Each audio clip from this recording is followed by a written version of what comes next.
Hey everybody, welcome back to the two-part series. Last week we talked all about the Russia-Ukraine conflict and how the United States is so heavily involved in that and why. This week we cover one of the most terrifying topics, I think, of today, and that is the China threat. We're going to go over all the things that they have their hands in, how they may or may not be controlling the United States and the rest of the globe, and what it looks like if these certain scenarios play out. Extremely informative, very, very factual. We brought in the resident expert on the topic, Andrew Bustamante. The guy is a wealth of knowledge when it comes to China. I think you guys are really going to enjoy this. Ladies and gentlemen, let's get to the show. Please like, comment, subscribe. Go over to Apple Podcasts and Spotify. Leave us a review. Tell us how we're doing. And if you get anything out of these shows, anything at all, share it. Share it with everyone you know. This is real stuff that's very important. I think everybody needs to be educated on this topic. It becomes more and more of a threat every day. All right. With that being said, let's keep it positive. I love you all. Thank you for being here and enjoy the show. Cheers. Previously on the Shawn Ryan Show. What is it about you that you think they found interesting? I think they knew that I was an Air Force Academy graduate. From the time that I turned 17, my entire life has been in service to the federal government. Conflict seems to be all around us these days. The real reason the United States is involved in Ukraine is because as long as we keep a proxy war happening in a third world country like Ukraine, we're wasting Russian resources. If the war in Ukraine ends, Russia starts to rebuild in concert with China, and now we have two enemies. And as we waste and deplete Russian resources, we only have to compete against one other country in the world, China.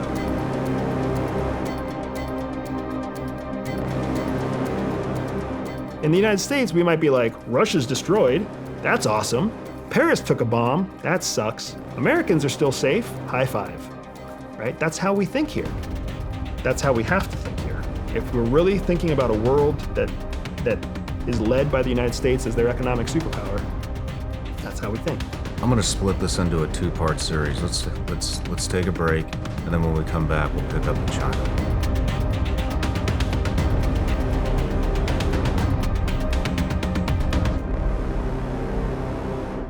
All right, Andrew, we're back from the break, and we're getting into China. So we have a ton to cover with China. So I'm just going to kick it off. I don't even know where to start. But I know, that's how it feels, right? Right? That's exactly how it feels. But it seems like China's goal is global domination, or at least they want to become the next superpower, the next global superpower. I think a good place to start is recently in the news. It's been everywhere. Have you heard this?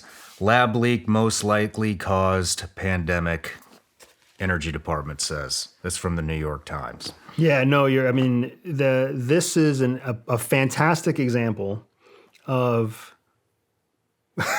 it's a fantastic example of how bad the government is sometimes at doing their own job.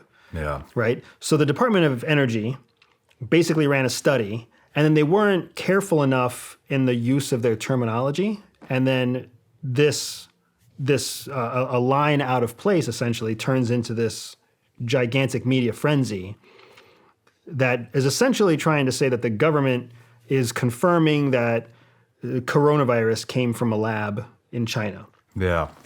I think this is a fantastic place to start because multiple government agencies have looked into this and have reviewed the findings that the Department of Energy used to make their statement, and they've all confirmed that there is not enough evidence to be able to refute or deny that coronavirus is either natural or man-made from a lab. But the Department of Energy did their own thing, right? Didn't properly vet it, didn't properly communicate it. So we've got this open question now about, is the government trying to hide something? Can we say that it was developed in a lab? Whatever else it might be. It's important to me because there's a lot of rightfully so, there's a lot of very concerned and upset people about COVID, right? About coronavirus or the novel coronavirus that became COVID-19's, causing factor. And it's been a core facet of our lives, whether we like it or not, for the better part of 45 months, I think. Like, it's a long time. It's been a long time.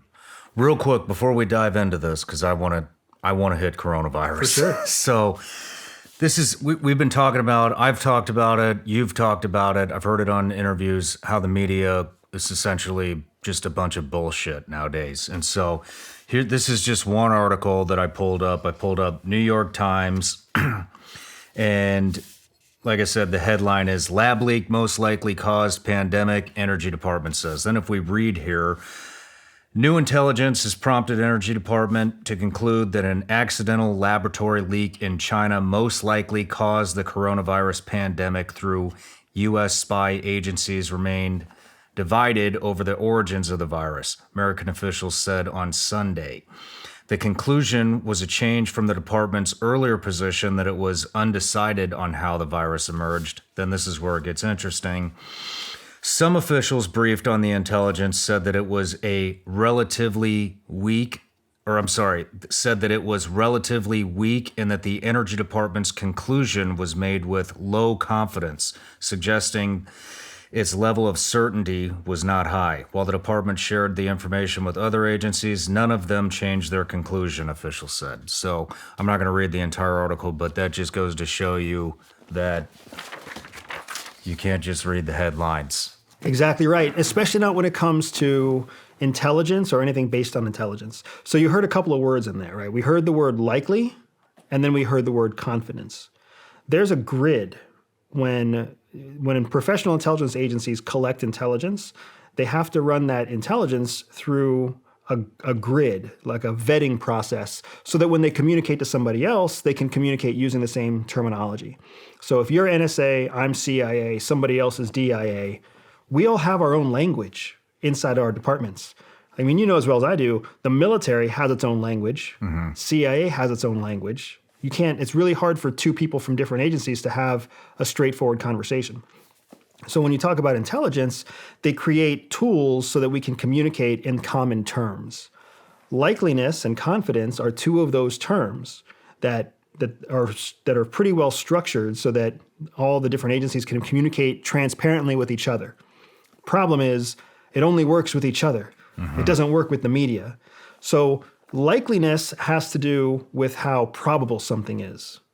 Confidence has to do with the way you vetted the information itself. So something can be high likely, like highly likely, and high confidence.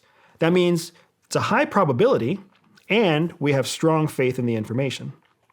Something can also be very likely, but we have low confidence in the information, right? So it means we do believe that there's a high probability this is what happened, but the information that we have to support that conclusion is very weak. We can also have situations where something is not likely, and we have high confidence in the information, right? And all of that changes the probabilities. So when agencies speak to each other, which is what you were just reading, right? DOE was talking to other intelligence agencies, and they're all divided because some say that it had high likelihood, and some say that it was low confidence. That's them speaking a language that the average person doesn't understand. And then you throw in the New York Times, they just want to get you to click on the headline. Yep.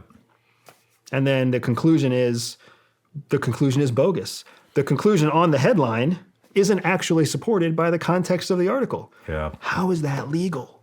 I know, right? It's people need to get over the fact that they're just reading bumper stickers. All the time. That's all it is. That's a fantastic way of putting it. But back to China. What are your thoughts? Was it in a lab? So was this an act of war? I will say no. I do not think it was an act of war. Okay. Yeah, very good, right? My understanding from my own education and my own experience with the Chinese is that culturally, the Chinese are completely different than Americans, right? Americans and Chinese alike, we think like our culture. It doesn't matter whether you're gender specific, whether you're gender neutral, whether you're old, young, educated, uneducated, doesn't matter the color of your skin, Americans think like Americans. We think through a lens of capitalism and opportunity and equality and fairness and freedom. We all think through that. We just might disagree on exactly what it looks like. Chinese people also all think through a Chinese lens. And part of that Chinese lens is a 5,000-year history of being Chinese. A big part of that lens is bringing honor to your family name. Being the person who protects the honor that your parents and your grandparents and your great-grandparents have put into protecting your family name and not being the one to ruin it. Right? In the United States, we love change. I love the fact that I am changing the future of my last name. That's not the same to a Chinese person. Many ways, if they're going to change, if they're going to take a risk to change their family heritage, they're also risking failing. And if they fail their endeavor, it's going to bring dishonor to their family name. So they're a completely different mindset than Americans, right? Another part of that Chinese lens is this idea that China, in Chinese, the word for China is 中国, which means the center kingdom. So everything the Chinese do, everything the Politburo does, everything senior Chinese officials think of is all through this lens of China being the center kingdom. It doesn't mean they have to be. It doesn't mean they have to be rulers of the world, but they do have to be the biggest kingdom. So superpower, the modern day superpower idea, fits them culturally very, very well. There can be other powers, but they are the most powerful. Okay. Right? There can be other countries, but they're in the center of everything.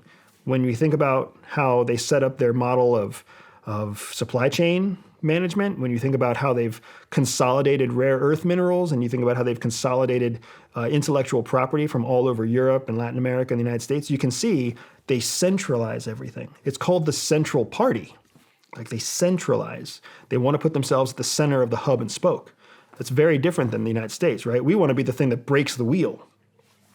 So culturally, they have this need to, this predisposition to being the center of it all, being the most powerful, but not the world police. They don't want everybody to be a communist party. We want every other country to be a democracy.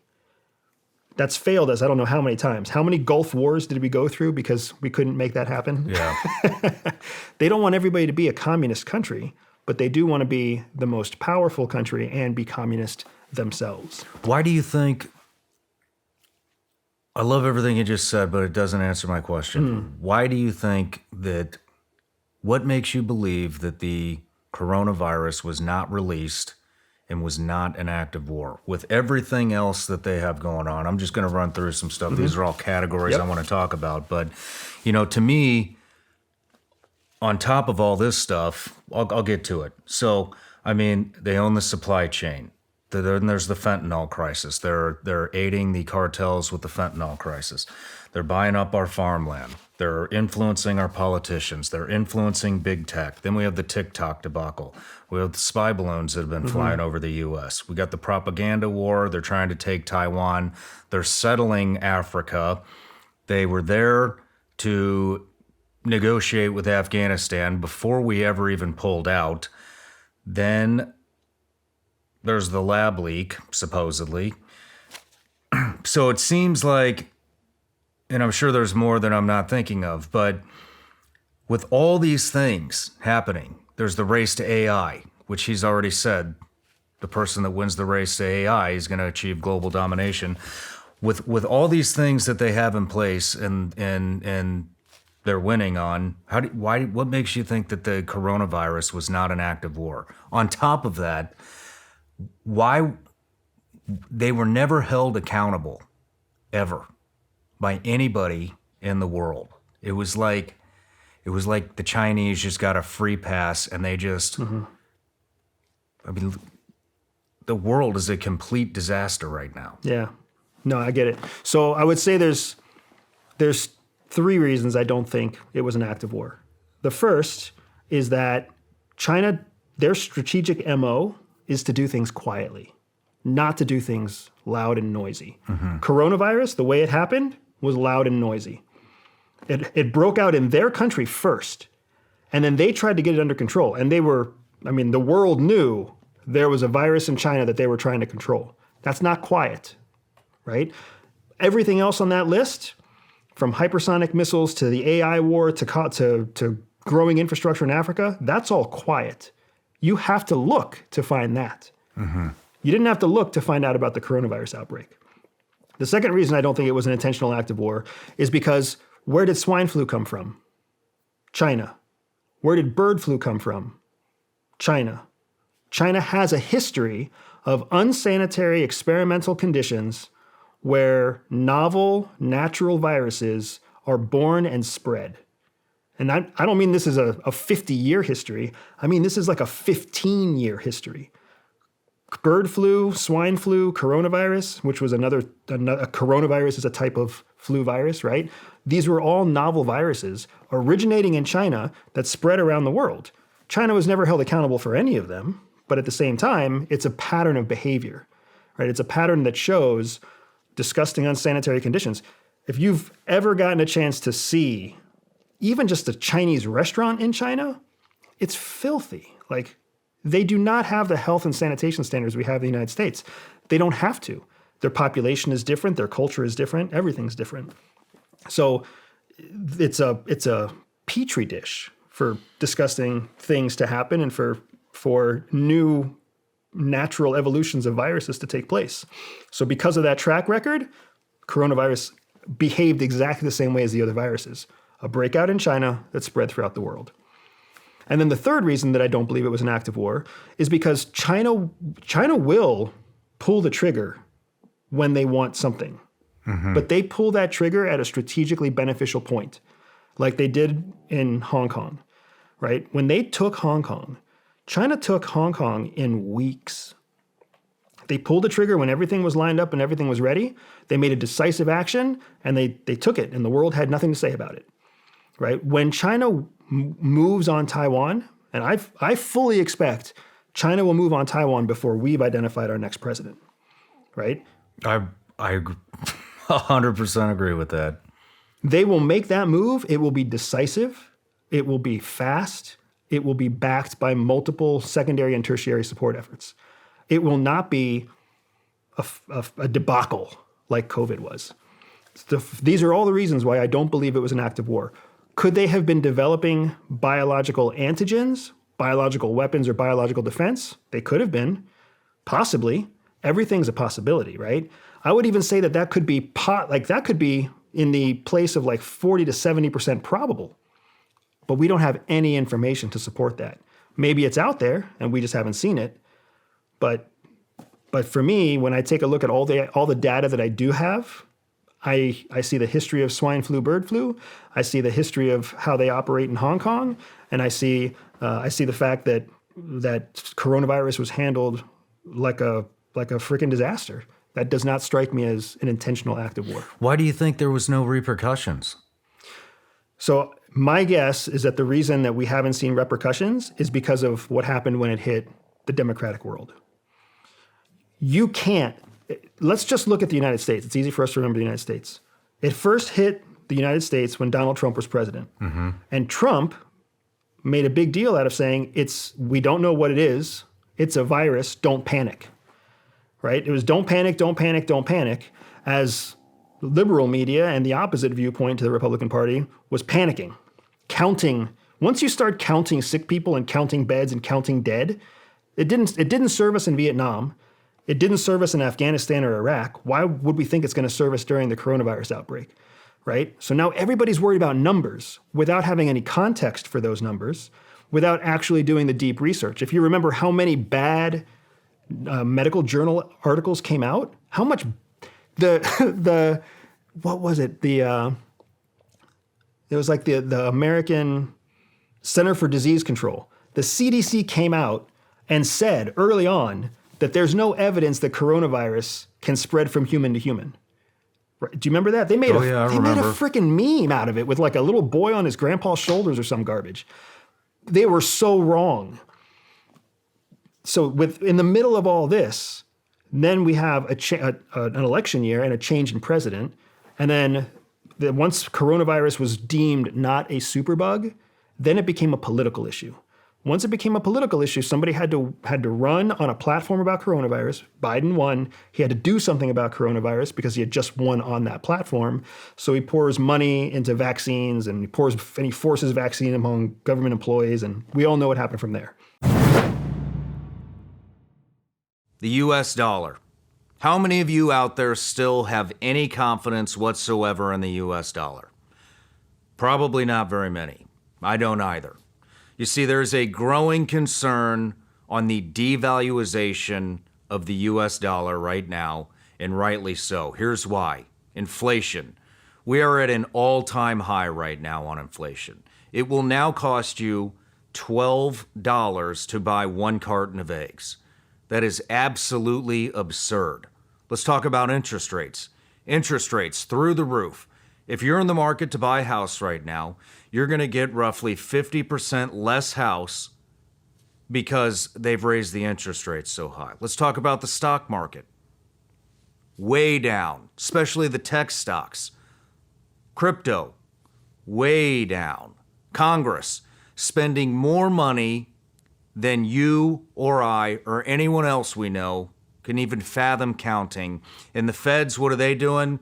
They're just printing money like it's nobody's business, devaluing our dollar. Meanwhile, China is running around the globe right now, striking deals. Latest one, Saudi Arabia and Iran. New oil deals, trying to turn the yen into the new reserve currency, which in turn will devalue our dollar. It might be time to start looking at where to protect your money, and you might want to look at precious metals. I believe gold and silver is one of the safest assets to protect your savings and your retirement against inflation and recession. If you're interested in investing in gold, I suggest you call my friends at Lear Capital.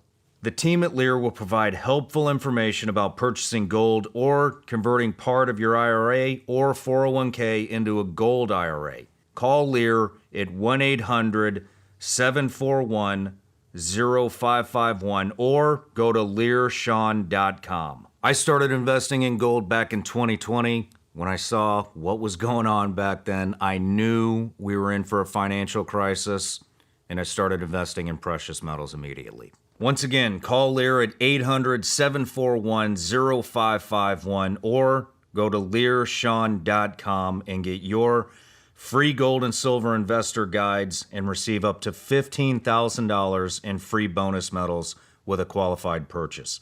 Information contained within Lear Capital's website is for general educational purposes and is not investment, tax, or legal advice. Past performance may not be indicative of future results. Consult with your tax attorney or financial professional before making an investment decision. This episode of The Shawn Ryan Show is also sponsored by HVMN. You've heard the buzz about ketone supplements and how they can boost your workouts by helping your body use fatty acids for fuel. You've probably heard them on this show because they sponsor this show.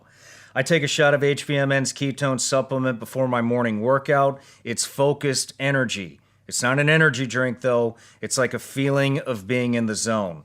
I don't feel hyper jittery, anxiety, stuff like I get when I drink too much caffeine. Ketone IQ comes in portable, convenient shots. They're great for cycling, long runs, all kinds of workouts, and can help you stay sharper on a regular basis. The taste may not be great, but it really doesn't matter. I wish I had this product when I was on active duty in the military. Let's just say I think the product is pure, and I really do like the product. Again, it's not an energy drink. It's not a bunch of stimulants. You could get better endurance. You don't get the crash, and it could help curb the appetite a little bit. Definitely a unique opportunity here in offering my audience 20% off your first order at Ketone IQ. You can find Ketone IQ at hvmn.com. Use the promo code Shawn at checkout to save 20%. Plus, if you subscribe, you can save a little bit more. This stuff is great for daily use. Promo code Shawn. Again, That's hvmn.com. Use the promo code Shawn for 20% off Ketone IQ. Essentially, the United States government got behind the idea that coronavirus was a major issue. And every other first world country followed our lead. There's no walking that back. You can't fund research for a vaccination on short notice. You can't create policy around a virus that you then later on say, my mistake, you guys. It really wasn't as bad as we thought it was going to be. We have a pretty solid plan to take care of the high-risk individuals. Maybe we shouldn't have put so much money into a race for a vaccine. Maybe we did some things wrong. The government can't say that. They can't admit their mistakes. But what they can do is try to push to focus us, the American public, on something else.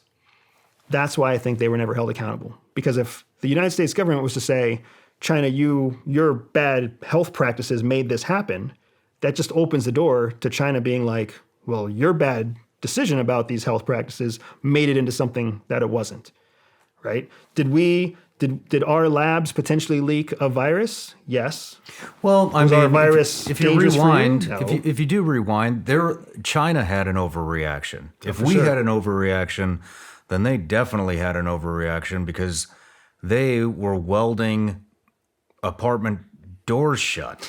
You know what I mean? And they were, arresting people, had people in mop suits. They were disinfecting factories. And so as severe as the response was here in the U.S., it was more severe there. So The difference is how could they claim that? nobody followed China. China did what China did. Nobody took action until we took action. After the United States started locking people up or locking up businesses and forcing people to work from home and shutting down travel. After that, that's when you saw everybody else start to really apply the policies. I remember I was in the Middle East at the time. I was in the UAE at the time. Things went crazy in China, and the UAE was undecided how it was going to respond. Lots of Chinese were coming to and from Dubai and to and from Abu Dhabi, but the Emirates didn't want to shut down all of their economy until they knew something was significant, right? Plus, they have a very small population and a really high level of medical technicians. So they didn't run into the risk, the oversaturation of hospitals like we had in the United States. But once the US president made an issue out of it, then the Emiratis made an issue out of it. And that's how things kind of tumbled. So China, you're right. China overreacted by our standards, but they reacted in exactly the way you would expect a surveillance police state, to behave. Welding people into buildings and doing other inhumane things. Yeah, and then, on top of that, one of your responses when I asked, why don't you think this was an act of war, is because they released on their own people. But we know they don't treat their people like we treat our people. They have slavery still. Your shoes are probably made from it. Our phones are made from everything's made from it, and they have an overpopulation problem. So I don't think it would be out of the realm to say maybe this was some type of a population control thing for China, or maybe they did release it, upon the world to create everything that happened. You're, again, considering that everything is a possibility, it becomes a question of probability. In my estimate of China, they don't often make moves that have more loss than benefit.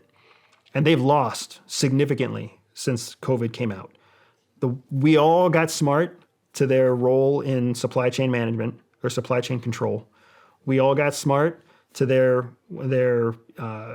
lack of human rights, their control of movement. Those are human rights abuses, right? They could have done that for decades, both of those, for decades, without us ever even noticing it. Yeah. Coronavirus, it pulled the veil back. Not to mention the fact that then after the United States laid off of COVID policy and Europe started pulling back COVID policy, the Chinese continued a very strict zero tolerance policy.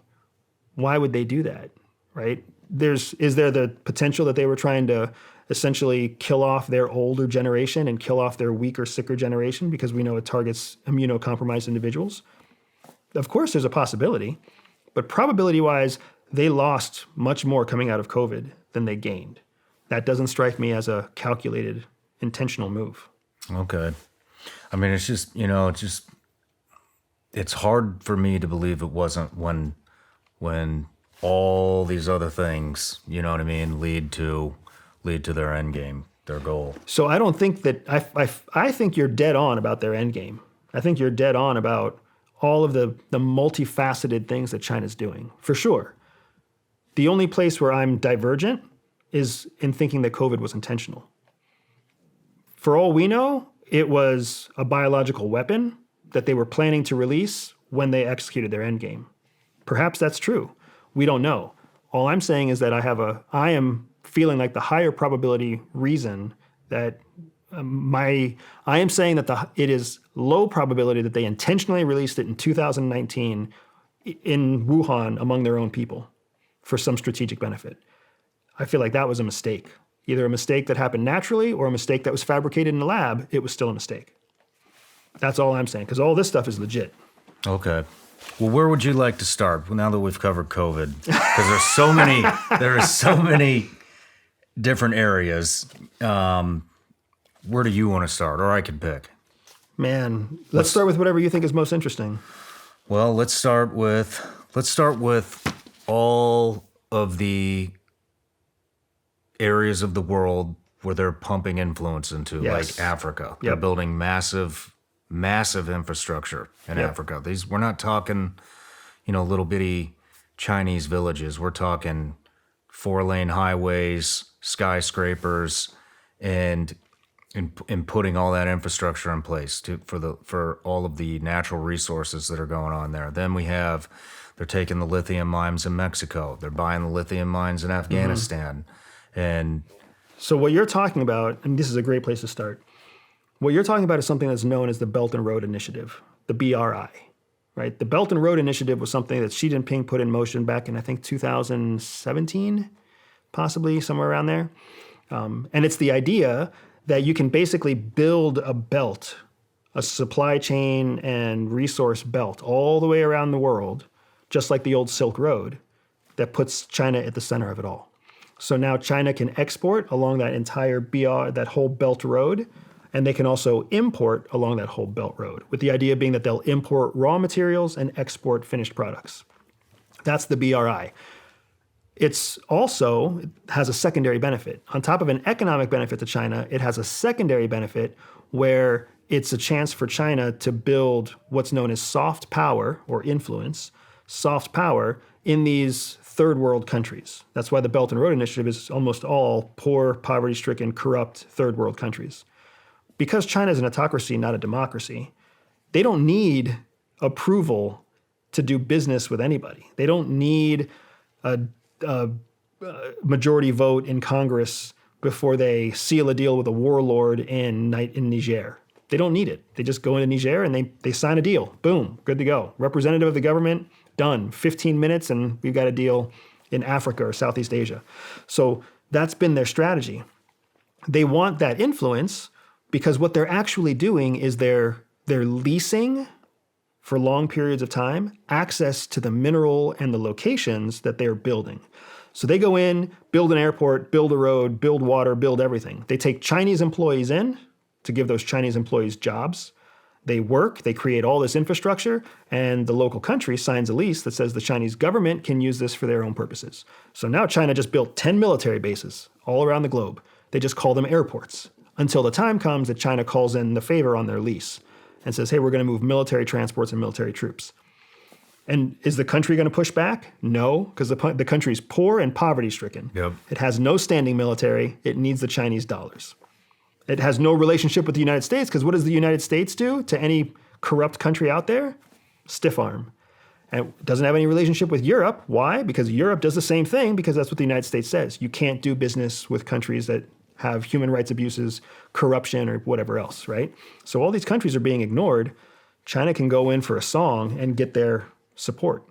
I mean, why are we changing policy? So they win in so many ways. They win in so many ways. They're going to own our power grid. Yeah. I mean, there's this huge, green initiative happening right now in Europe and the U.S. They're getting all these strategic points all over the world. They're settling, all the places that I mentioned.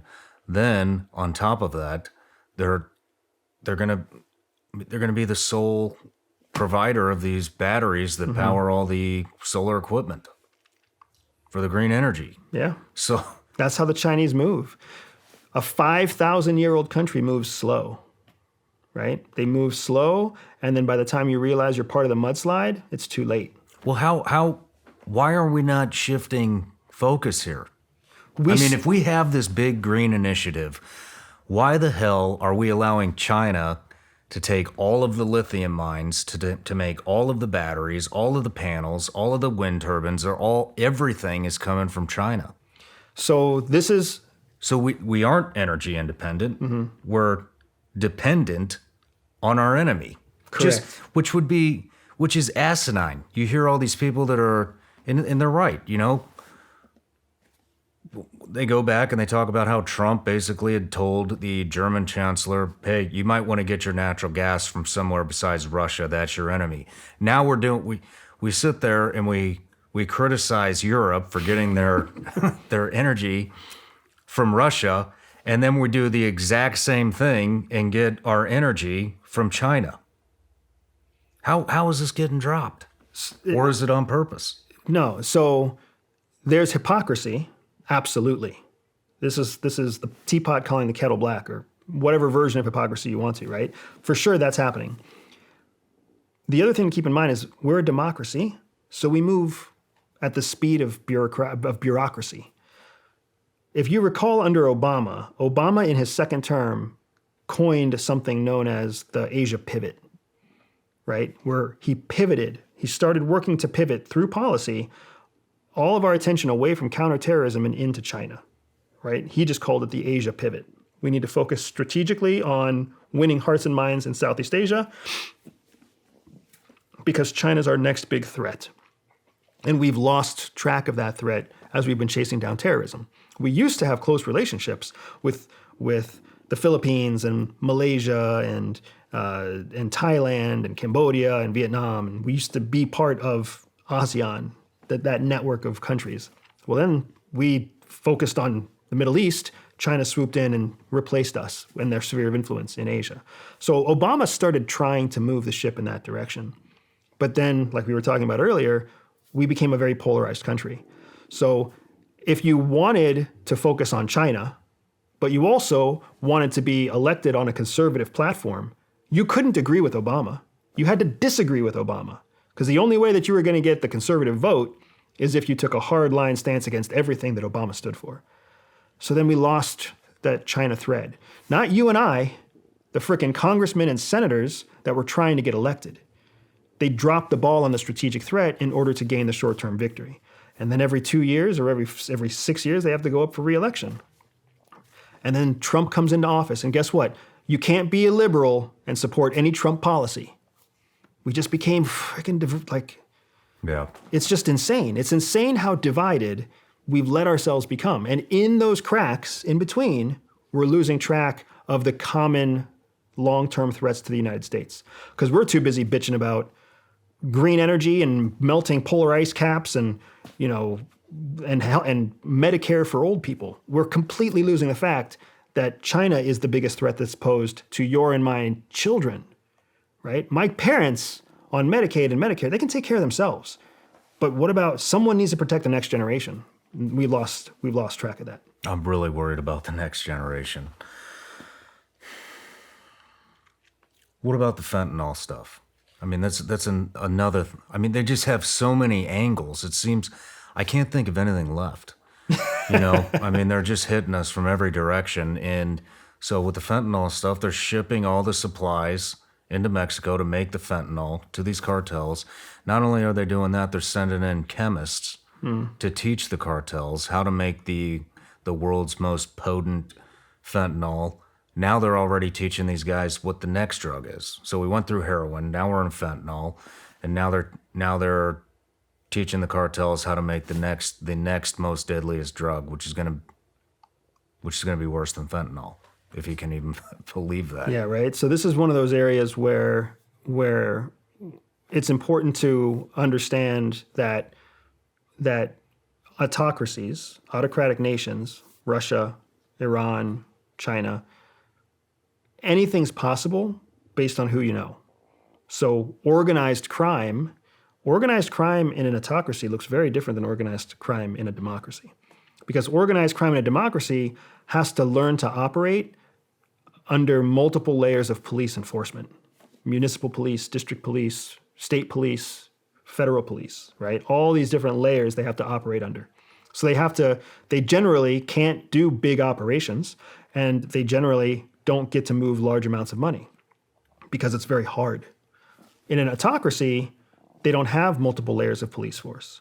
They basically have one main police chief or one main police governing agent who's in charge of multiple precincts. So they just have to have that one person on the payroll, or they just have to be an old friend from school, or they just have to have some way of basically bypassing that one level of police enforcement. And then once they've got that, they can do pretty much anything they want. They can move large quantities of goods. They can deal with large quantities of money. And they can do it all because it's essentially sanctioned by the state because of the corruption that exists, because of the way that the Communist Party the autocratic party is organized. Oligarchs, governors, commissioners, that kind of thing. So the fact that there is, or maybe Chinese scientists and Chinese individuals supporting the drug trade in South America doesn't necessarily mean that the Chinese Communist Party, the CCP, is enabling that to happen or encouraging or directing that happens, as much as it could just mean that an organized crime syndicate is able to manage that level of operation because they don't have to go through a democracy to get there. Do you think it's an organized crime entity? I would imagine that is more. I feel like it's higher probability that's a criminal effort than an organized state effort. If it was an organized state effort, I wouldn't see them doing it with Chinese people in South America.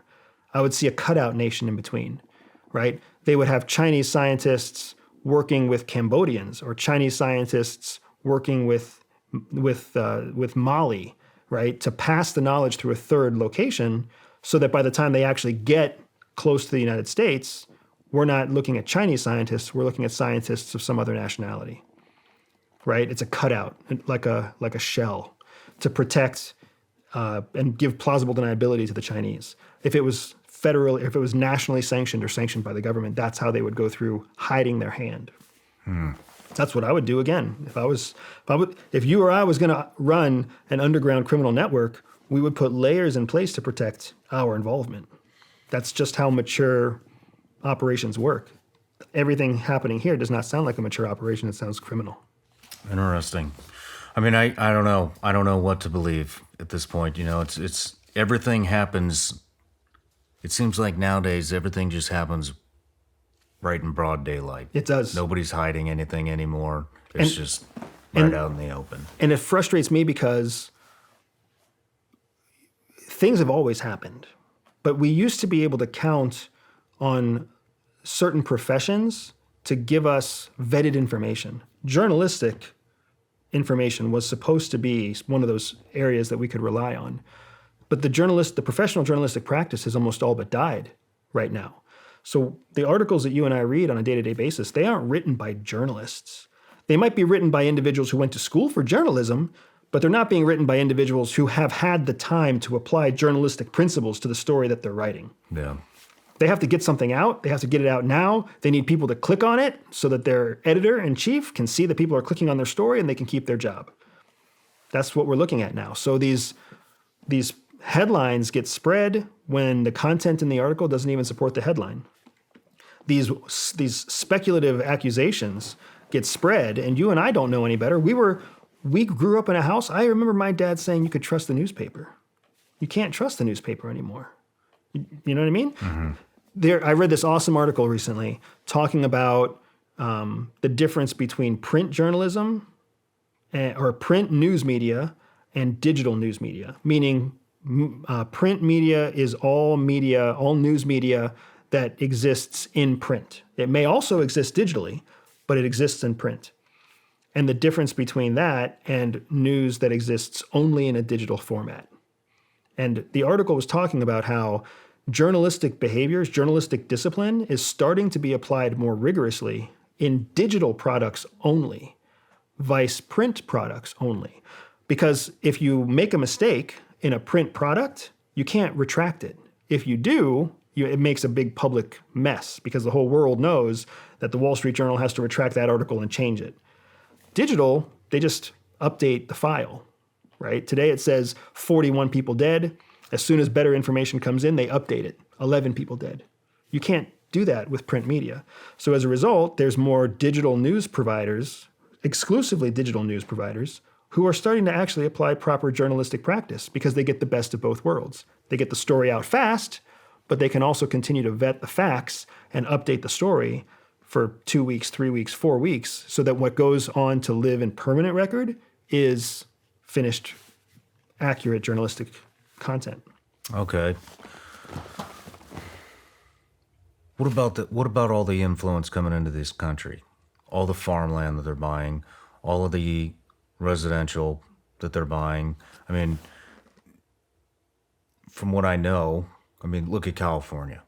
There is a massive migration coming out of California into red states. Tennessee being one of them, Texas, Florida. You're seeing this massive migration of Californians moving out of the state. Now, the funny thing is, with the amount of Californians leaving that state, you would think their real estate prices would plummet.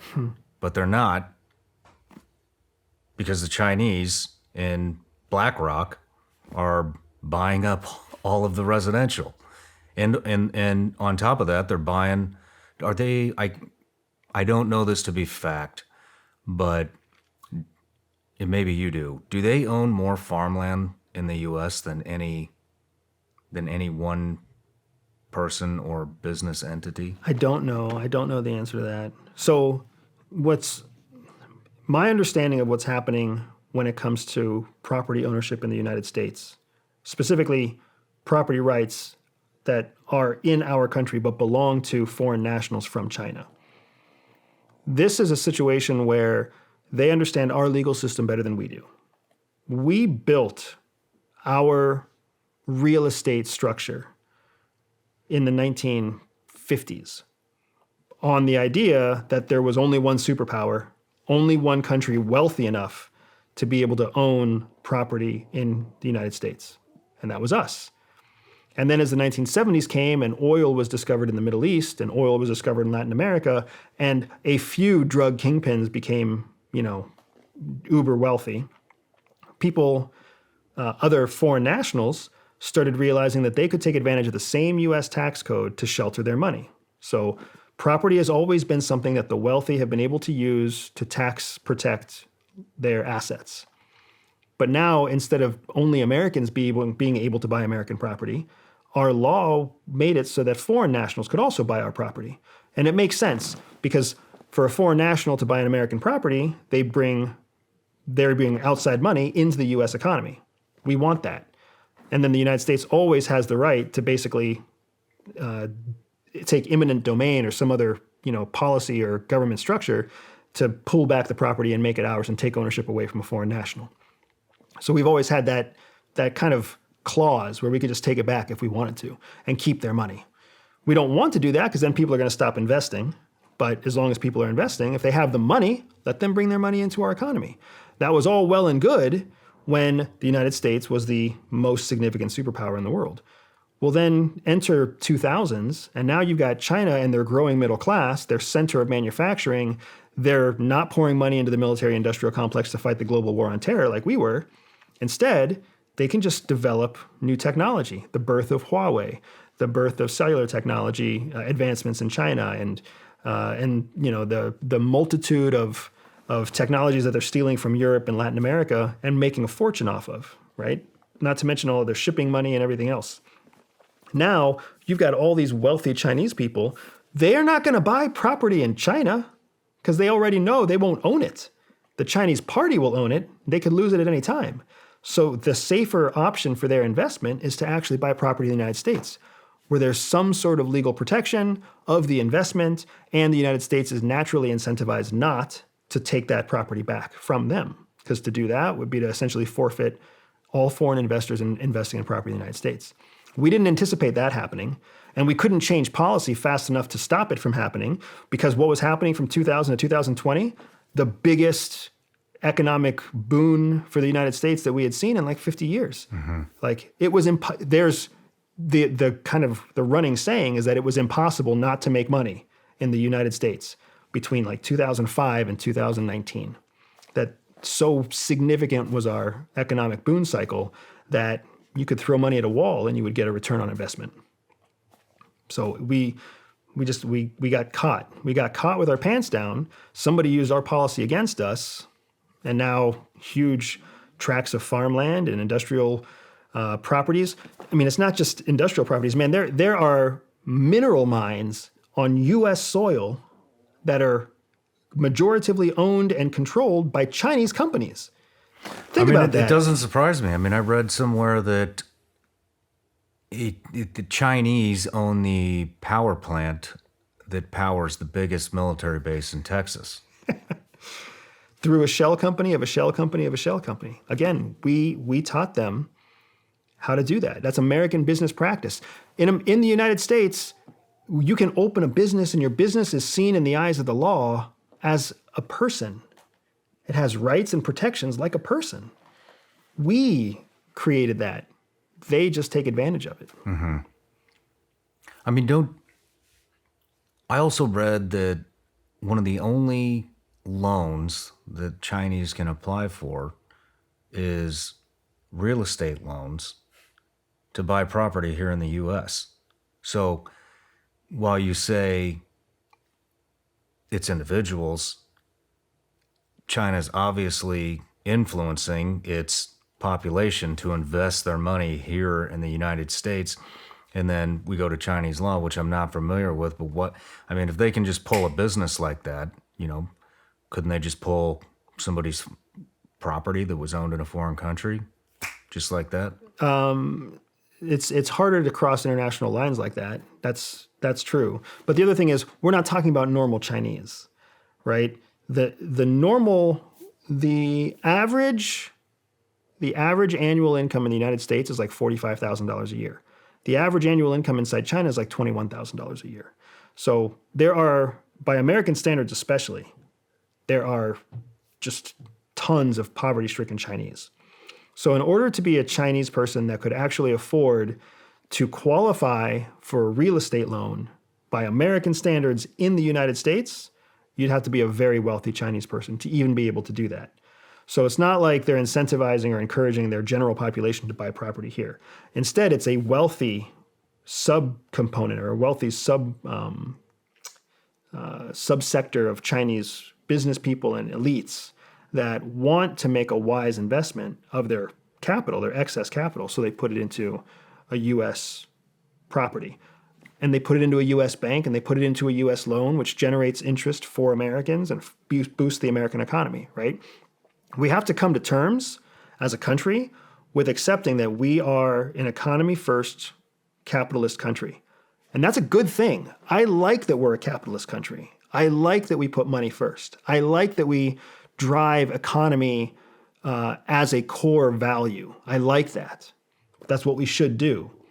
But we should also have like a bubble of protection around that, where we can limit it to just American citizens. We can limit it to just individuals vetted by certain government departments as viable candidates to take a loan from a U.S. bank. We don't have to have the frickin' doors wide open to God and everybody and have, drug kingpins and human smugglers and oligarchs from Russia. We don't need to just let everybody buy our property. We can insulate ourselves. We just never took the steps to do it before, partly because we don't We don't grow very fast. You were military, I'm military. There's a certain element in military where we call ourselves too dumb to quit. I'm sure you've heard that before. Mm-hmm. The United States is so punch drunk on wealth, we're kind of too dumb to quit. It takes a little bit of time, a little bit of reflection, a little bit of work for us to go back, review, and change our policies. And absolutely, we'd have to shake hands across the aisles in the Senate and the House to be able to agree to make some changes.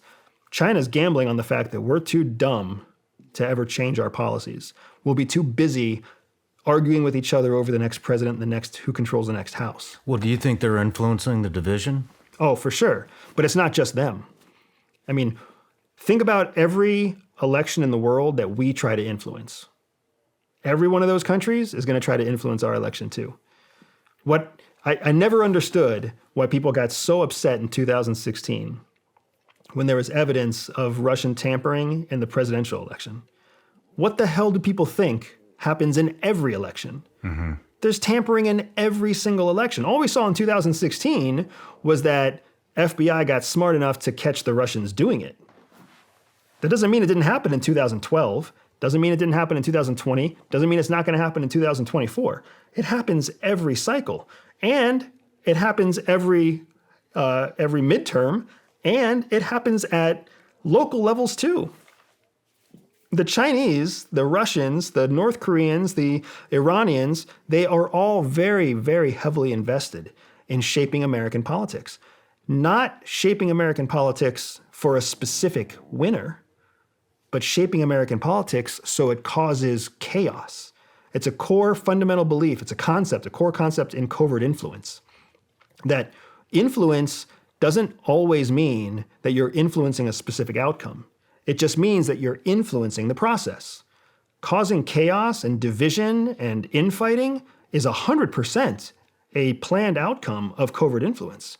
We're seeing it every day. We just don't call it that. We refuse to accept the idea that maybe our vote isn't only being influenced by American decision-making or even our own judgment. Maybe some of those TV ads that we're seeing, maybe some of those Facebook ads that we're seeing, maybe some of the articles that are being sponsored and put in front of us are not paid for by Americans. Yeah. This episode of The Shawn Ryan Show is sponsored by BetterHelp. Give online therapy a try at betterhelp.com/Shawn and get on your way to being your best self. Getting to know yourself takes time, reflection, and often assistance like you'll get from BetterHelp. No doubt, life comes at us fast, and we aren't always prepared to answer challenging questions or face the uncertainty. We need someone to talk to, someone to listen, and someone to help us sort through options to possibly eliminate obstacles that prevent us from personal fulfillment and happiness. BetterHelp connects you with a licensed therapist who can take you on a journey to self-discovery from wherever you are. If you're considering therapy, give BetterHelp a try. It's all online, convenient, flexible, and most of all, suited to fit your schedule. Discover your potential with BetterHelp. Visit betterhelp.com/Shawn today and get 10% off your first month. That's BetterHelp, HELP.com/Shawn.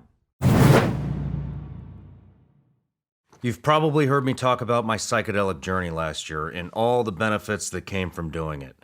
One being that I haven't drank in almost a year. I have not had any caffeine in almost a year. My anxiety is gone. My anger is gone. A whole list of benefits came from that, and it led me down this journey of researching benefits of mushrooms and fungi in general. In my research, I found this company called Mudwater. Mudwater is a coffee alternative with 4 adaptogenic mushrooms and herbs with a fraction of the caffeine as a cup of coffee. I have energy without anxiety, jitters, or the crash of coffee. What I really like about Mudwater is that they took the time to find the perfect ingredients to make a product to help you feel better every day. I genuinely believe that Mudwater is a good product. It's Whole30 approved, 100% USD organic, non-GMO, gluten-free, vegan, and kosher certified. Mudwater also donates monthly to the Berkeley Center for Science of Psychedelics, as Mudwater believes the country's in a mental health epidemic and so do I. Go to mudwater.com/Shawn to support the show and use the code ShawnMud for 15% off. That's mudwater.com/Shawn. Use the code ShawnMud for 15% off. You want to go into a little more detail on how they're influencing all this? Absolutely. So covert influence, what many people call propaganda. Propaganda, and I think we were mentioning this earlier too, propaganda is kind of an unsophisticated term that's used in countries where information is controlled. So the Russians used propaganda. The Nazis used propaganda. The Chinese still have an office of propaganda. Propaganda is essentially when you block true information and you flood controlled false information, intentionally false information, what's known as disinformation. Do you think we do that I think in our own country to our own people? it's different for us. We don't have the ability to make propaganda because we can't control the flow of accurate information. What we do have the ability to do is use the tenets of covert influence and misinformation, which is errant or wrong information. We do allow those things to take root. So, for example, let's just look at the spy balloon. That was another thing on your list. What was it, 4 weeks ago? A Chinese spy balloon was suspected over Montana, over Malmstrom Air Force Base in Montana. 4 days later, it was shot down in the Atlantic Ocean. The United States went crazy, right? A Chinese balloon with a satellite hanging from underneath it, actively spying on us in our own airspace. Like, the American public went nuts. And then the next three things that got shot down, what did they call them? UAPs. Unidentified flying objects, UFOs, or unidentified aerial phenomenon, right? They did not want to call them balloons because the government realized that by calling so much attention to the fact that this first balloon was a Chinese balloon and a spy satellite, they had painted themselves into a corner. Now they had an international incident they had to manage because they gave too much information to the American public. Simply by having the same thing happen again, and it wasn't even the same thing. It wasn't a Chinese spy balloon at all. It was a frickin' Idaho University research balloon that they shot down over the Great Lakes, right? They didn't want to run the risk of calling it a balloon, even though it was reported as a spherical object or whatever they call it, right? They would prefer to call it a UFO because China spy balloon, everybody pays attention. UFO shot down, nobody really pays attention. So inside the United States, what ends up happening is governments, government, military, federal government, you name it, administration, they pick words that are less alarmist, and that's the words that they choose to use when they brief the media at the White House. Hey, we found an unidentified flying object over Idaho, or whatever else it might be, right? Somebody writes that story up, all the UFO people in the world get excited. Nobody cares anymore from the China spy balloon stuff. Yeah. Right? And the US government, probably rightfully so, is assuming that the average American isn't smart enough to connect the two. Spy balloon here, UFO there. But what if that UFO is actually a balloon? So then we have two more incidents over the next week and a half, two more balloons shot down by F-35s and F-16s. Again, balloons, but they don't call them balloons, they call them UFOs. And then what happens? Now the federal government has just said that they shot down 3 UFOs. Now all of a sudden it's freaking headline news again. And they're like, oh shit, we shouldn't have called them UFOs. Or at least we shouldn't have called all 3 of them UFOs because now the whole world thinks that we are shooting down UFOs. We've got to back this up, right? So the government does a very bad job of controlling the information flow because they know they can't. It's difficult for them to do so. But they can control classified information. So they will overclassify. You've seen that, I'm sure, in your days at CIA and in the SEAL teams. We overclassify all the time as a stopgap to making sure that we don't accidentally overshare. So that's how we handle misinformation. We make the information unavailable, knowing full well that journalists and bloggers and whoever else are going to jump onto the story without all the facts and make mistakes. If it benefits American security, national security, they have no problem with that. Sometimes they even seed intentional information just so that they can send a message, like you saw in the beginning part of Ukraine, like you saw with all the soldier counts in Ukraine. I remember in the first 3 or 4 months, the US government was confirming reports from Ukrainian generals about 50,000 dead Russian soldiers compared to 1,500 dead Ukrainian soldiers. Remember when they used to do the body counts? That was just them acknowledging information that they knew was wrong and letting the newspapers run with it anyways. That's how the federal government handles misinformation to the American public. If it benefits national security, let them eat cake. What do you think that spy balloon was? What do I think it was? Yeah. So my suspicion is that the whole spy balloon concept is decades old. Everybody uses them because it makes sense. A satellite, when you try to spy from a satellite, you have a very narrow window of time when the satellite is on target, right? Because the satellite's going around the Earth and the Earth is here. So when the satellite is over where you need it to be, that's your only window to capture. And then you don't get another capture window until they come back around again. So if there's cloud cover, if it's nighttime, if there's anything wrong, they don't get the image, right? So you're blind for most of the cycles of that satellite. A balloon has a long loiter time, and it moves with predominant winds. So you can basically predict when a balloon is going to be in a certain part of the planet based on predominant wind patterns, altitude, et cetera, and it will loiter there moving at, 70 knots? Like, that's slow. So it'll just stay there forever, taking pictures and sending information. For sure, we use balloons. I've never seen one. I've never heard of one. It just makes technical sense. High probability, low confidence, right? We would use balloons all over the world because you can fly them at 70,000 feet. Nobody really cares that they're there. They don't know if it's a spy balloon or a research balloon or a weather balloon. They don't have a big radar cross-section. So it makes perfect sense to me that Russia's got balloons out there, Iran's got balloons out there, China's got balloons out there. Germany, France, the UK, Italy, they all have balloons out there. And there would be poor or little to no national or international tracking of these balloons. So they're out there. We've always known that they're out there, but we never really saw it as an issue until, for whatever reason, that first Chinese spy balloon broke into American airspace and kind of woke up the administration to say, hey, maybe we should think about this. Maybe we should do something about this. And if you recall, it was like 5 or 7 days before they decided to shoot it down. And then for the next 3, they shot it down the next day. Yeah. I mean, I'm sure we hit it, hopefully, with some type of a energy weapon, a EW wave or whatever before it came into our borders. But, you know, as far as the capabilities of what was on there, I mean, do you think that it was only just imagery? Oh, no way. Because I did a little segment on this a while back, and what I realized was these people have no idea what kind of capabilities are out there. Right. And they think this thing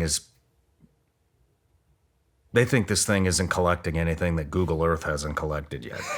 And when I saw that in the comments, I was like, oh man. Yeah. It's like, you know, what are they going to get that they can't get off Google Earth? And it's like, I just don't even. That's exactly what they want you to think. Yeah. I don't know how I mean, let's go over some of the capabilities that could have been on there. For sure. Okay. So if you think of just the first balloon, if you look at pictures of the first balloon, which is a great place to start, just if you Google, you know, pictures of this Chinese spy balloon, and you'll see pictures of it. It was a box. Some say it was the size of a bus. Some say it was the size of, you know, a suitcase. The box itself was most likely the size of a suitcase, maybe 2 suitcases, right? The size of a satellite, essentially. And then it had these 2 large solar arrays off to the side, collecting energy from the sun to power all the functions on the box.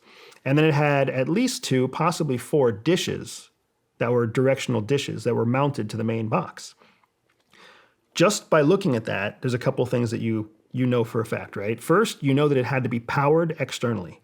So it wasn't a battery that it was carrying. If it was a battery, it would be designed to run until the battery died. It needed solar power for continuous operations. So that takes money, that takes engineering, that takes time, that takes effort. That's not a weather balloon. University of Michigan is now putting up a weather balloon that looks like that. Do you know what I mean? Second, it had those directional dishes.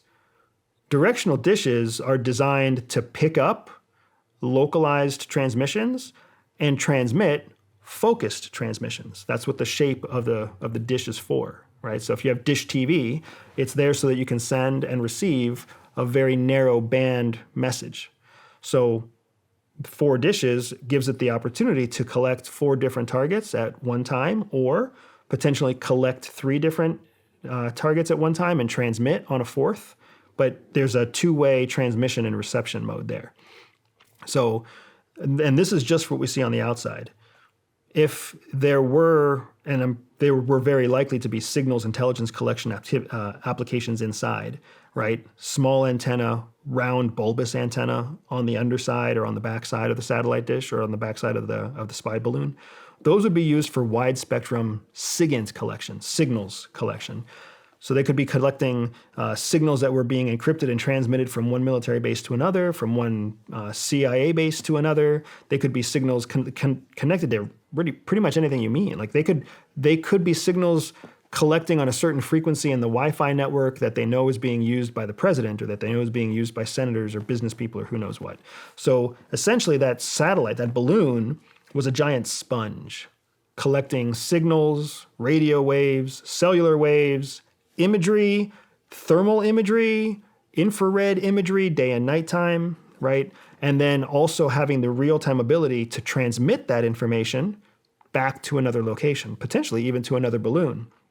Also, the balloons could have been transmitting signals to each other, acting as a series of relays back to a main home base.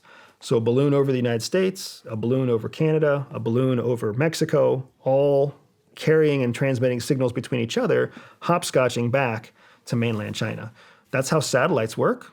That's how anybody with a walkie-talkie can do the same thing, right? When you look at that balloon, all of those capabilities were very likely encased in that one spy balloon.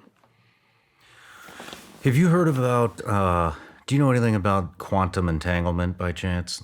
I know a little bit. I don't know it on a scientific level, but I know the concept. Do you know that the Chinese are claiming to be able to communicate with their satellites by using quantum entanglement? You don't believe it? I have yet to know, I have yet to hear about anybody being able to actually replicate or measure the effectiveness of their own quantum entanglement. I think that they've proven that quantum entanglement can happen. I don't know that anyone's been able to measure or control it. Okay. For the audience, I'll run through it, and I'm not a physicist. I'm not either, man, so we're speaking the same language. So I'll break it down best I can. So quantum entanglement is basically saying that all particles, atoms are connected one way or another through a field of energy. Right. And if you split an atom and you manipulate one half of the atom, no matter where in space the other half of the atom is, it will replicate what you're doing to this part of the atom. So if you were to put, and from what I've read, and there's some great articles on space.com that I've read, there's a lot of different articles talking about this, but there is no distance that it doesn't matter the distance. Mm-hmm. You can manipulate this half of the particle, and this half of the particle is going to replicate exactly what that one does through all of the connectedness of these of particles. And so if you put something, say, like Morse code on this atom, on this half, then this half it's gonna replicate that, and there's nothing that could intercept these communications. And so that's another thing I heard is, I'm sure we were jamming. I'm sure we were jamming the transmissions. Yeah, I know we jam things, and I mean, we both spend a lot of time overseas. I'm sure you've seen a lot of it too. Jammers don't even work all the time. And so if they had the capability of quantum entanglement communications, we have no idea what they collected and what got transmitted back to China. Right. I mean, even without quantum entanglement, depending on the frequency, the encryption techniques, how we classified the balloon, we may still have no idea what they were transmitting. Mm-hmm. They may have been transmitting in the open. And if we weren't intentionally trying to intercept that balloon's transmission, they could have sent an open signal, like a ham radio signal, for crying out loud. Yeah. And we wouldn't have been able to collect it, right? Because if it's not something we're listening to or looking for, we're not going to get it. Yeah.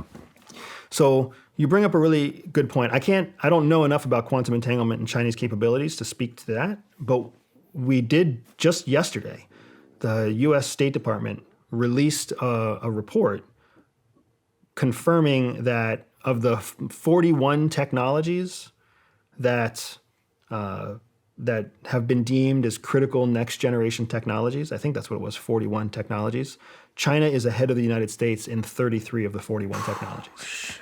And on that list was advanced communication, artificial intelligence, hypersonic missiles, next generation drones, like a huge list where we are being trounced by Chinese investment and Chinese discoveries in these advanced tech. So I think that just further corroborates what you were just talking about with the potentiality of Chinese using quantum entanglement as some sort of communication tool. Moving into tech, I mean, so what they're doing with these tech companies, I interviewed this guy, Peter Schweitzer. We were just talking about him at lunch. He wrote that book, Red Handed. So what China's doing with these tech companies, and maybe you know more about this than me because I just read a book, but they're basically bringing in all big tech into China because in big tech is they like it because they don't have all the red tape to deal with like they do here in the U.S. So they build them a big chip factory. They build them, I don't know, whatever, iPhone factory. It doesn't matter. Whatever it is. And so all these big tech companies, Google, Tesla, Apple, all of them are going over there. Well, under Chinese law, if they develop any new tech that China thinks might benefit their military, artificial intelligence, I don't know, quantum entanglement, that has to be shared with the Chinese government. So all of our tech companies are over there developing new tech, and China gets a piece they of get it. the information first. And so of course we're behind because we've allowed all of that to happen. Right. That's the downside of globalization, right? If you're going to take the economic advantage, if you're going to take the economic incentive of manufacturing in a cheap country, then you're forfeiting your rights to the overarching law of the land in that foreign country. We weren't thinking about that, right? We weren't thinking about that, or again, going back to 2010 to 2018, think about the tech boom in that period of time. Mm-hmm. Like, there was so much money, so much venture capital money going into new crazy tech innovations that half of them didn't even make sense, right? But there was such an abundance of money, people just wanted to be able to act quickly and act at scale. You can't do either of those things in the United States. You have to go to a third country to do that. It's too expensive. There's too much red tape. There's too many legal barriers when you try to move fast and scale inside the United States. Let's move back to the division and how China's influencing our division. Do you think they're behind some of this woke culture stuff? It's a good question. Because that's a very divisive topic. It really is. It's woke America is I mean, frankly, it feels like a waste of resources. It all started with ESG. When ESG first happened, I loved ESG. I still love ESG. ESG is exactly the kind of discovery that makes America great. We found a way to create something that requires no resources, but increases the value so that it increases the economic displacement, right? It costs more money because it brings more value. That's what ESG was, what ESG is. It's what I love about ESG. We're going to reduce our carbon footprint. We're going to plant more trees. We're going to bring more women into executive positions. We're going to, appreciate diversity in culture and race. That's awesome. There are people who are getting paid more money. There is more economic stimulus. There are companies whose stock price is increasing only because they're practicing ESG. That's excellent. That brings more economic power to the United States. Well, then that kind of some bastardized niche of that turns into this idea of woke culture that somehow, everything from the fact that white people are so racist they don't even know they're racist, to this idea that we have to respect the gender identity of the individual and their pronouns and all this other stuff. Like, that's the opposite of ESG. That's a bunch of work that doesn't add value to anything. Mm-hmm. When something is a lot of work and it doesn't add value, it's a drain on resources. So here ESG is this boost economically, and then in comes woke culture, which is this drag economically. Do I think that the Chinese are behind it? I don't think that some freaking Chinese covert influence expert invented the idea of woke. Mm-hmm. Instead, again, following the laws of covert influence, you just find a divisive topic and then you pour fuel onto that divisive topic. So I do think that it's very likely once woke culture was born, then the Chinese started creating their own pots of money to fuel the fight. So how exactly do you think they're doing that? I mean, I know we know about the bots. We know that there are, what do they call them, bot farms or something, where there's just thousands and thousands of people social media media. So social media ads is an easy way to fervent more of that culture. TikTok, as popular as TikTok is, who controls TikTok's algorithm? China. Who controls TikTok's algorithm in the United States? China. They can actually create different algorithms for different geographical regions, right? So now, if you know that woke culture is active among a certain demographic, and you know that TikTok is the most popular tool in that demographic, you can just shape that TikTok. You can even create algorithms that target specific age groups inside of the algorithm. So mom and dad don't even see that their 18 and 19 and 17-year-old child is getting this kind of content delivered to them, right? So there's lots of ways that a sophisticated technological country can seed and cultivate conflict, like disagreements over culture or woke culture or any other topic that you can imagine, whether President Biden is pro-Chinese or whether his son's laptop was this or whether Trump was put in power by the Russians. You can basically control any information you want to if you control the algorithm that sits on the platform. What are some other ways they could do it other than social media? So there's mainstream media. Most of what we find on Google search, most of what you find even in like a newspaper or a magazine is content that is sponsored in some way, right? Somebody wants an article written, somebody lobbies to have an article written, whatever it might be. And that may not be true for your mainstream media like your Washington Post and your Economist and your CNN. They just want clicks. They'll create their own garbage. They just want clicks, right? But when you're talking about magazines that you find on bookshelves, magazines that you find in airplanes, magazines that you find, on coffee tables at wherever around the world, a lot of that content is sponsored. Somebody wants you to write about something, so they pay the magazine to write about something. And through a cutout of a cutout, the Chinese can just funnel money into certain content that they want to have created. Not just the Chinese. The Russians can do it. The Iranians can do it. The North Koreans can do it. The Colombians can do it if they choose, right? We do it just as well, right? We can direct and drive content creation in all sorts of mediums all across the world. When you talk about things like YouTube, when you talk about things like Instagram, when you talk about any popular tool out there is a potential avenue for a paid sponsor or a paid ad or content that is intentionally created and then optimized to reach a certain audience. It's a difficult, challenging world that we live in because content can be crafted and tailored and targeted so well.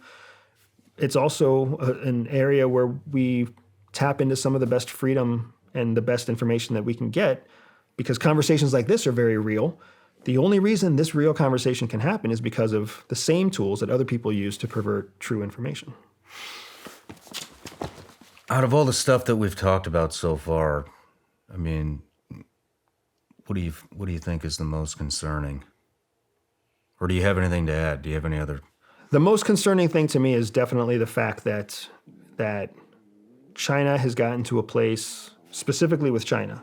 The most significant thing about China is that it's gotten to a place where it has the potential to direct next steps in Europe. Hypersonic missiles, Huawei, rare earth minerals, Belt Road Initiative, they're involved in all sorts of stuff. That one thing, to me, is the most imminent, pressing concern. Because if they figure out how to do that, there's no way we're touching Taiwan or keeping Taiwan safe. If they figure out how to negotiate peace between Ukraine and Russia, for sure they're going to win Taiwan. And we're all going to be sitting around wondering how it happened. Am I missing anything? Are there any angles out of the 10 topics that we've brought up? I mean, that's just like you said. I mean, China in and of itself is this massive conversation. So, I mean, what we've covered today is the highlights, the most critical pieces that people need to be paying attention to. And frankly, what you brought up about China, I mean, there's only a small population paying attention to this stuff. I know. Most people are letting themselves get distracted by what their coworkers are talking about, by what's playing on primetime television, by what the mainstream media is telling them. They're not paying attention to this yet. And they should be, but they won't be. But I'm glad that the people listening to you are. Yeah, well, it's, I mean, this stuff scares the shit out of me. All of it, especially the supply chain with the green energy. That if we're headed down that road, and we're gonna call this, it's anything but energy independence. I mean, not to mention all the spyware they're gonna put in all this stuff. So we don't have a great track record of energy independence. Remember when we got all upset about OPEC in the 80s? And yet here we are, still dealing with Saudi Arabia and UAE and Oman and Bahrain to get all of our oil. Yeah. We don't. Do you feel like we're taking any measures to counter any of this stuff? Because I don't. Our border isn't locked down. Fentanyl is just coming in. You know, I don't see a whole... Everything I buy still says made in China on it, you know? So, I mean, unfortunately, I try to wise up to it, but I mean, you can't. You can't. Everything is made there. I bought my daughter a little stuffed puppy the other day. I tried so hard to get a made in America puppy. I mean, just to give you a little extra backstory, right? My gift to my wife and I for our anniversary this year, which will be 13 years in a month and 5 days, right? Or 2 months and 5 days. My gift to us is going to be a poodle puppy. We're going to get our first family dog. I already know I want it to be a poodle. I have all my vision for what this poodle is going to be. So I bought my daughter a stuffed poodle puppy so that she could practice taking care of a dog, right? And I went out of my way to find a puppy that was made in the United States, and I found one. It said, designed in Georgia. And I forget the name of the city in Georgia, but I've driven through there right outside of Atlanta. And I was like, hell yes. It's a nice, high quality, stuffed poodle puppy. It's exactly what I want. I order it, I buy it, it comes in, I pull it out, I look at the tag, proudly designed in the United States. I flip the tag over, made in China.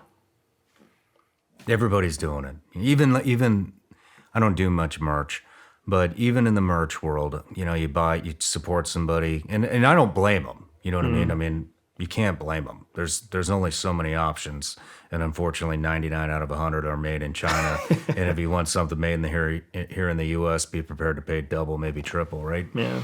But now the big thing is printed in the USA, made in China. Printed in the USA. But there are policies in place. I have to give credit where credit is due, right? Donald Trump put in motion a policy that was very anti-China, right? He put in a program that was called something like the Countering Chinese Influence something, right? It was a very controversial program because the liberal voters and liberal media saw it as being racist, right? Targeting Chinese people. You can't say that. It's a very racist and an anti-Chinese program. So when Trump left office, one of the first things that Biden did was cancel that program. And the news media talked about him canceling that program. What nobody talked about was that he took the same concepts of that program and moved it into a newly named program called something like the American Independence from East Asia Act or something like that, right? Same program, same everything, moved into a different name. So at the White House, at the administrative level, they understand that the fight against China is very real. That is, during Biden's most recent State of the Union, he talked about a number of initiatives to bring more domestic manufacturing of high-tech projects, medical devices, weapons development, electric vehicles, bringing it back to the United States.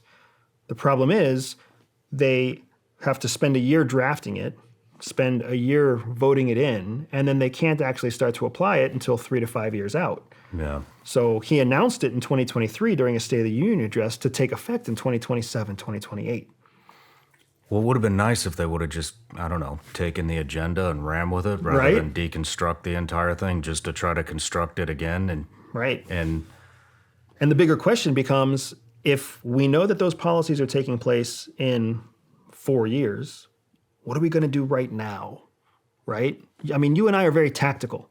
What are we going to do now? I appreciate the strategy, but what are we going to do right now? You can't do anything because you're going to offend somebody. That's the concern, right? That's the game that's being played at a geopolitical level, right? What are we going to do in Ukraine to counter Russia? What are we going to do in Europe to counter Chinese influence and Chinese involvement supporting Russia and Ukraine? What are we going to do to woo India back to our side of the fence so they stop supporting and partnering with China and Russia, right? What are we going to do and how are we going to do it? And as long as we have political infighting about woke culture, we're just distracting ourselves from the larger question, the threat that looms over the heads of our children and our children's children. The last thing I want to talk about with you, and I think you're going to have a lot of knowledge on this because of your Air Force time in the nuclear program, is an EMP threat. What's the probability of that happening? So EMPs are rough, right? What I don't know if it's common knowledge. It might be. I can't say that I really know what people do and don't know about EMPs. They don't know much. If they think that the Chinese spy balloon was just doing Google Earth's job, then we really got to break it down here. So an EMP can be the end goal of an explosive device, right? You can create an EMP. You can't create it like in a movie where it's like a little electrical battery that just sends out a pulse. It has to be something of a larger, almost explosive character trait. EMPs are also the natural byproduct in a nuclear detonation. Most people, when they think of a nuclear bomb, they think of a nuclear bomb that comes and is delivered by a rocket, hits the Earth, and then explodes, creates a mushroom cloud and a fireball, right? What they don't realize is that a nuclear warhead can be detonated at any altitude. It could be detonated 1 foot off the ground, 1,000 feet off the ground, 10 miles off the ground. It could be detonated at any altitude. And that the first wave of energy that comes off of a nuclear explosion is an electromagnetic pulse. So when we studied nuclear weapons in the Air Force, when we went to War College about how to apply and deploy them in combat, the first way that we would use a nuclear weapon is as an EMP. So you would send it, you'd launch it, the whole world would see it coming, right? But then you would actually detonate at altitude. And you would detonate at altitude so that it would send a very large, widespread, conical EMP that would short the fuses and communication devices of everything within its reach, right? So 2 miles off the ground, you might be able to neutralize 15 square miles of landmass, right? 4 miles off the ground, you could neutralize 50 miles of landmass. So Are these accurate numbers? they're rough Okay. numbers. There's an exponential benefit to how far you can neutralize based on the altitude above ground, right? What's the widest area that a EMP, a capability that you know of? How much land mass are we talking? It would all depend on the yield of the warhead. So I don't remember how big our largest warheads are. That number might be classified still for all I know. But if you were to detonate a large warhead at a high altitude, you would have a huge EMP. You also have to keep in mind that the intensity of the EMP is also correlated to how far the devices are from the explosion. So something with shielding might survive the EMP. Something with no shielding might not survive an EMP blast that's done in the atmosphere. You know what I mean? So that's what we have to think about. When you talk about EMPs, the main thing we have to consider is that there has to be some kind of blast to neutralize everything. Unless you're talking about a focused energy weapon, which could also do the same thing, short something out, right? And we would absolutely expect in a large-scale conflict, a modern-day conflict, you would expect to see cyber warfare to help jam signals, followed by some kind of EMP blast to destroy the software and to destroy the hardware that would carry the software, assuming they could ever fix the cyber attack. And then you'd basically have neutralized command, communications, and relay capabilities. And then you would move in with your attacking force. I mean, it's all energy, All directed energy. no vehicles, no anything. Not needed, yeah. A vehicle could potentially deliver a weapon. So this is another thing to keep in mind too. You could use a low yield nuclear weapon.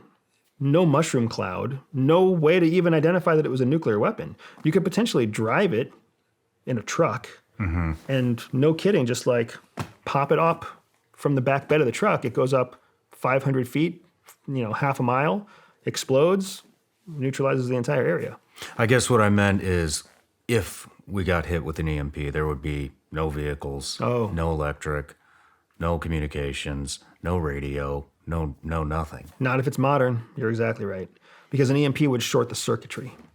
So anything that's got a smart chip, modern day cars, cell phones, all that stuff would be neutralized.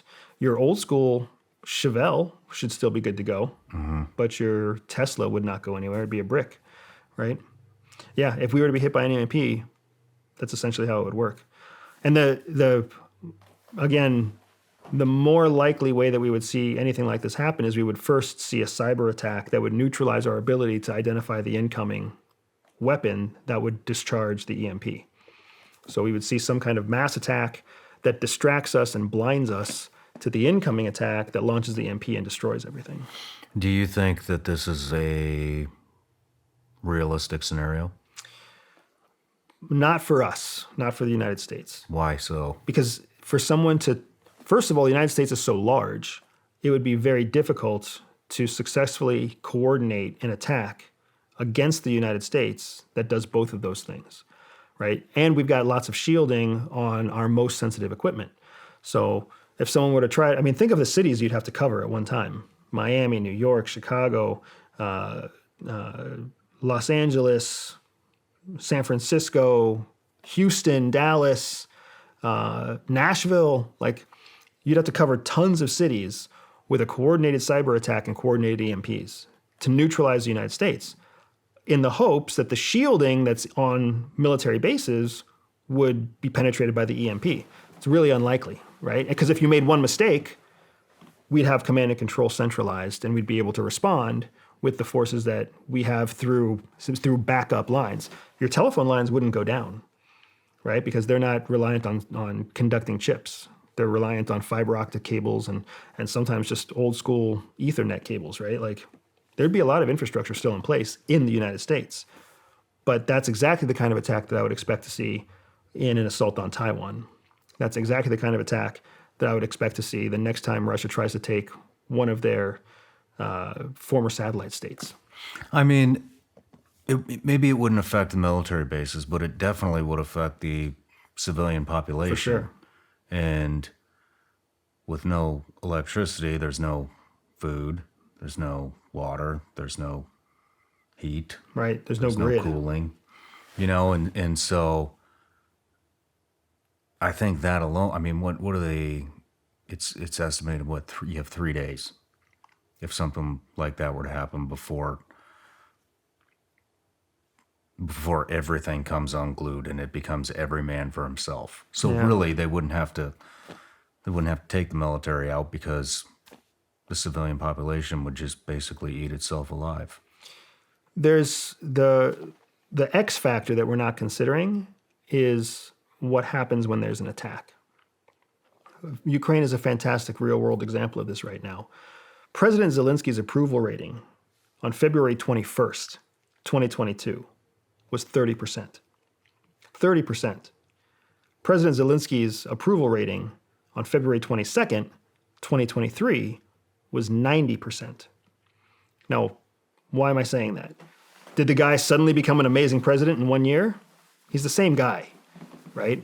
That 90% approval rating came from a mix of gung-ho, hyper-nationalistic Ukrainians who are still in the country, because remember, they've had tens of millions of refugees leave the country.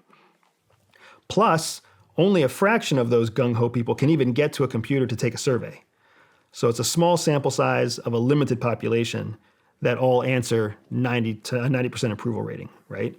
But the thing that demonstrates is that when there's a common aggressor, everything changes. You and I are sitting here talking about the potential negative impact of woke culture.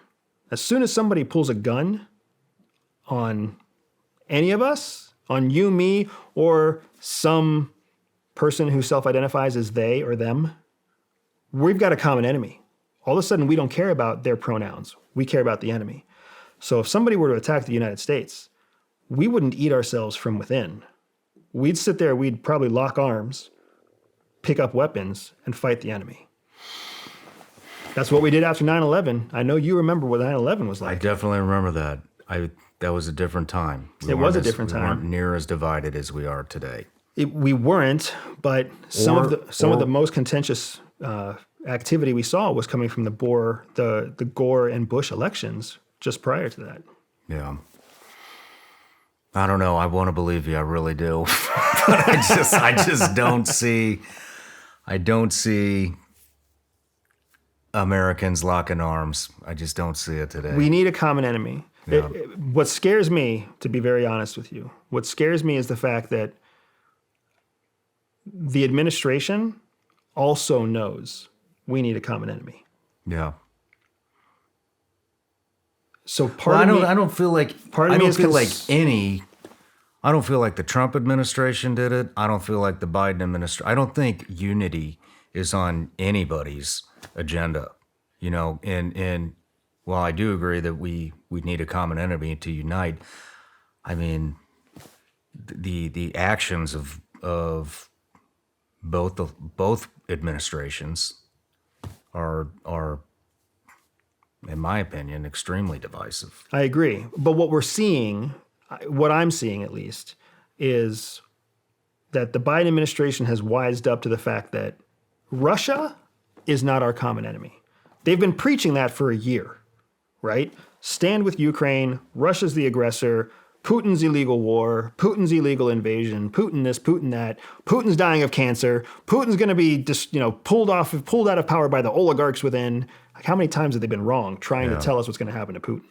I think they're waking up to the fact that Putin is not the common enemy America's looking for.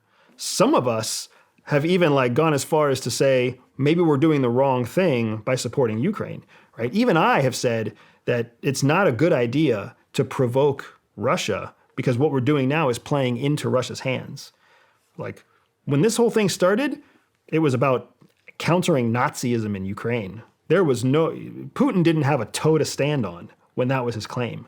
Now, he has a very just claim saying that Ukraine is a proxy war of the West trying to eradicate Russia.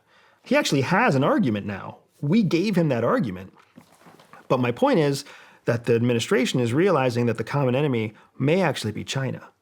So now, as we turn our attention towards this conflict with China, and talking about chip wars, and talking about lethal aid to Russia, and talking about China bypassing international laws and whatever else, now all of a sudden, like both sides of the aisle can get behind supporting Ukraine because it's an economic benefit. Mm-hmm. Both sides of the aisle can get behind putting our targets on China because we all see them as a true challenge and a true threat to our long-term role as a superpower. I mean, in theory, can they actually do that though? When 2 years ago, anything bad you said about China, you were painted a racist. We'll have to figure that out. Nobody's saying that now. It's interesting. It's funny, right? I mean, we're having a whole conversation about China right now, and we're not worried about anybody calling us racist. Yeah. Well, I gave up on that stuff a long time ago. I don't know. You get canceled for anything nowadays, so it's. We'll see what happens. We'll see what the woke internet has to think about our conversation. I don't think we're going to be painted as racist, but 2 years ago we would have been. Yep. Maybe a year ago we would have been. Yep. And so they're going to have to re-indoctrinate half of the population into thinking that that's not racist again. Or half the population won't be smart enough to keep up with it anyways. Well, they'll be too busy scrolling through TikTok or giving up their time some other way. Very true. Is there anything else you want to cover with China? No, man. I think especially for what could be a first conversation, to bring people up to date where we are today with China, I think we totally nailed it. Who knows what it'll look like 6 months from now? But right now, we've got a very accurate idea of China's role and China's implication as it stands today. Perfect. Well, let's take a break. When we come back, we'll lightly cover some UFO, UAP, and energy stuff. Sounds perfect, man. All right. I want to give a big thank you out right now to all the Vigilance Elite patrons out there that are watching the show right now. Just want to say thank you guys. You are our top supporters and you're what makes this show actually happen. If you're not on Vigilance Elite Patreon, I want to tell you a little bit about what's going on in there.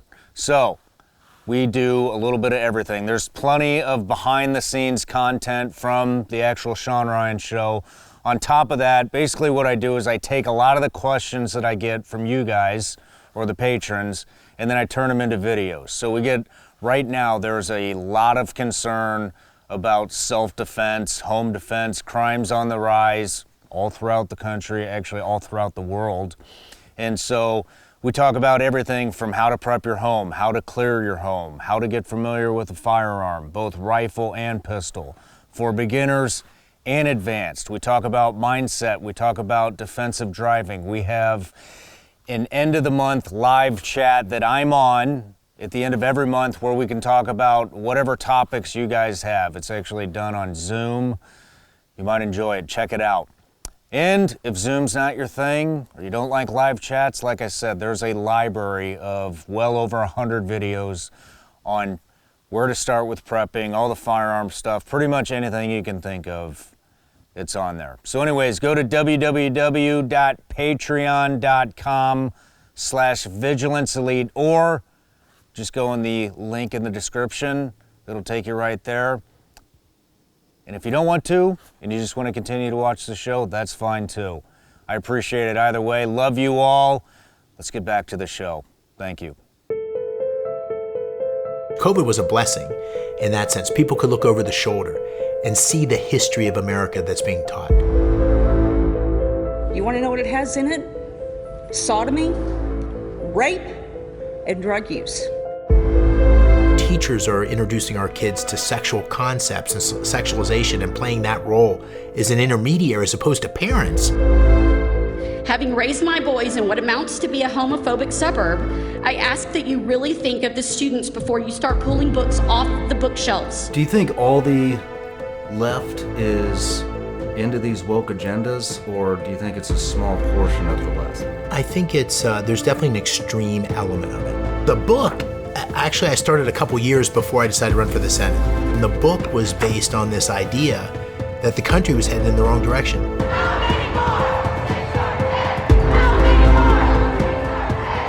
How are we going to restore faith in the public school system? What you're describing has so many bad consequences of it because you are still paying for the schools because the schools are paid for by taxes. So the people that are doing that are essentially able to afford to do it.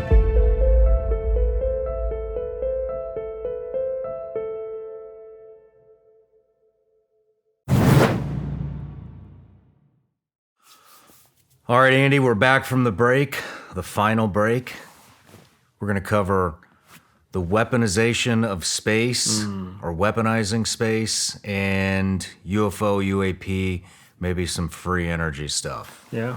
What do you want to kick it off with? Dude, weaponizing space is a super interesting topic. Let's go there. Yeah, so the couple things. So just recently, Russia announced that it's going to pull out of the START Treaty, right? What is the START Treaty? The START Treaty was a treaty that was put in place during the Obama years to basically limit and downsize the total number of nuclear weapons that existed between the United States and the Russian arsenals. So a downsizing and modernization and safety like protocols, right, for our two different nuclear weapon arsenals. I mean, it was set to expire in 2025. Most people thought it was going to renew, but now Putin just announced he's not going to renew it, right? That came on the heels of Biden showing up in Kiev on President's Day, which in and of itself is kind of ridiculous. I don't know why the U.S. president would spend American President's Day in Kiev. It doesn't honor our history of presidents. Well, some people claim he's not all there. So, but either way, so to counter that kind of snub in the face of Russia, Putin announced he's going to pull out of the START Treaty. Now, nuclear weapons, there's a treaty in place. The non-weaponization of space is a treaty that's existed since the 70s. Nuclear weapons actually work the way they work specifically because they're supposed to fit within the guidelines of a treaty. So the treaty basically says you cannot put a weapon into orbit around Earth. Nuclear weapons follow that rule because they actually launch in a elliptical pattern to re-engage or re-enter Earth's atmosphere. So they leave from one part of Earth and they enter another part of Earth. They do not make a full rotation around the Earth, so they do not make an orbit.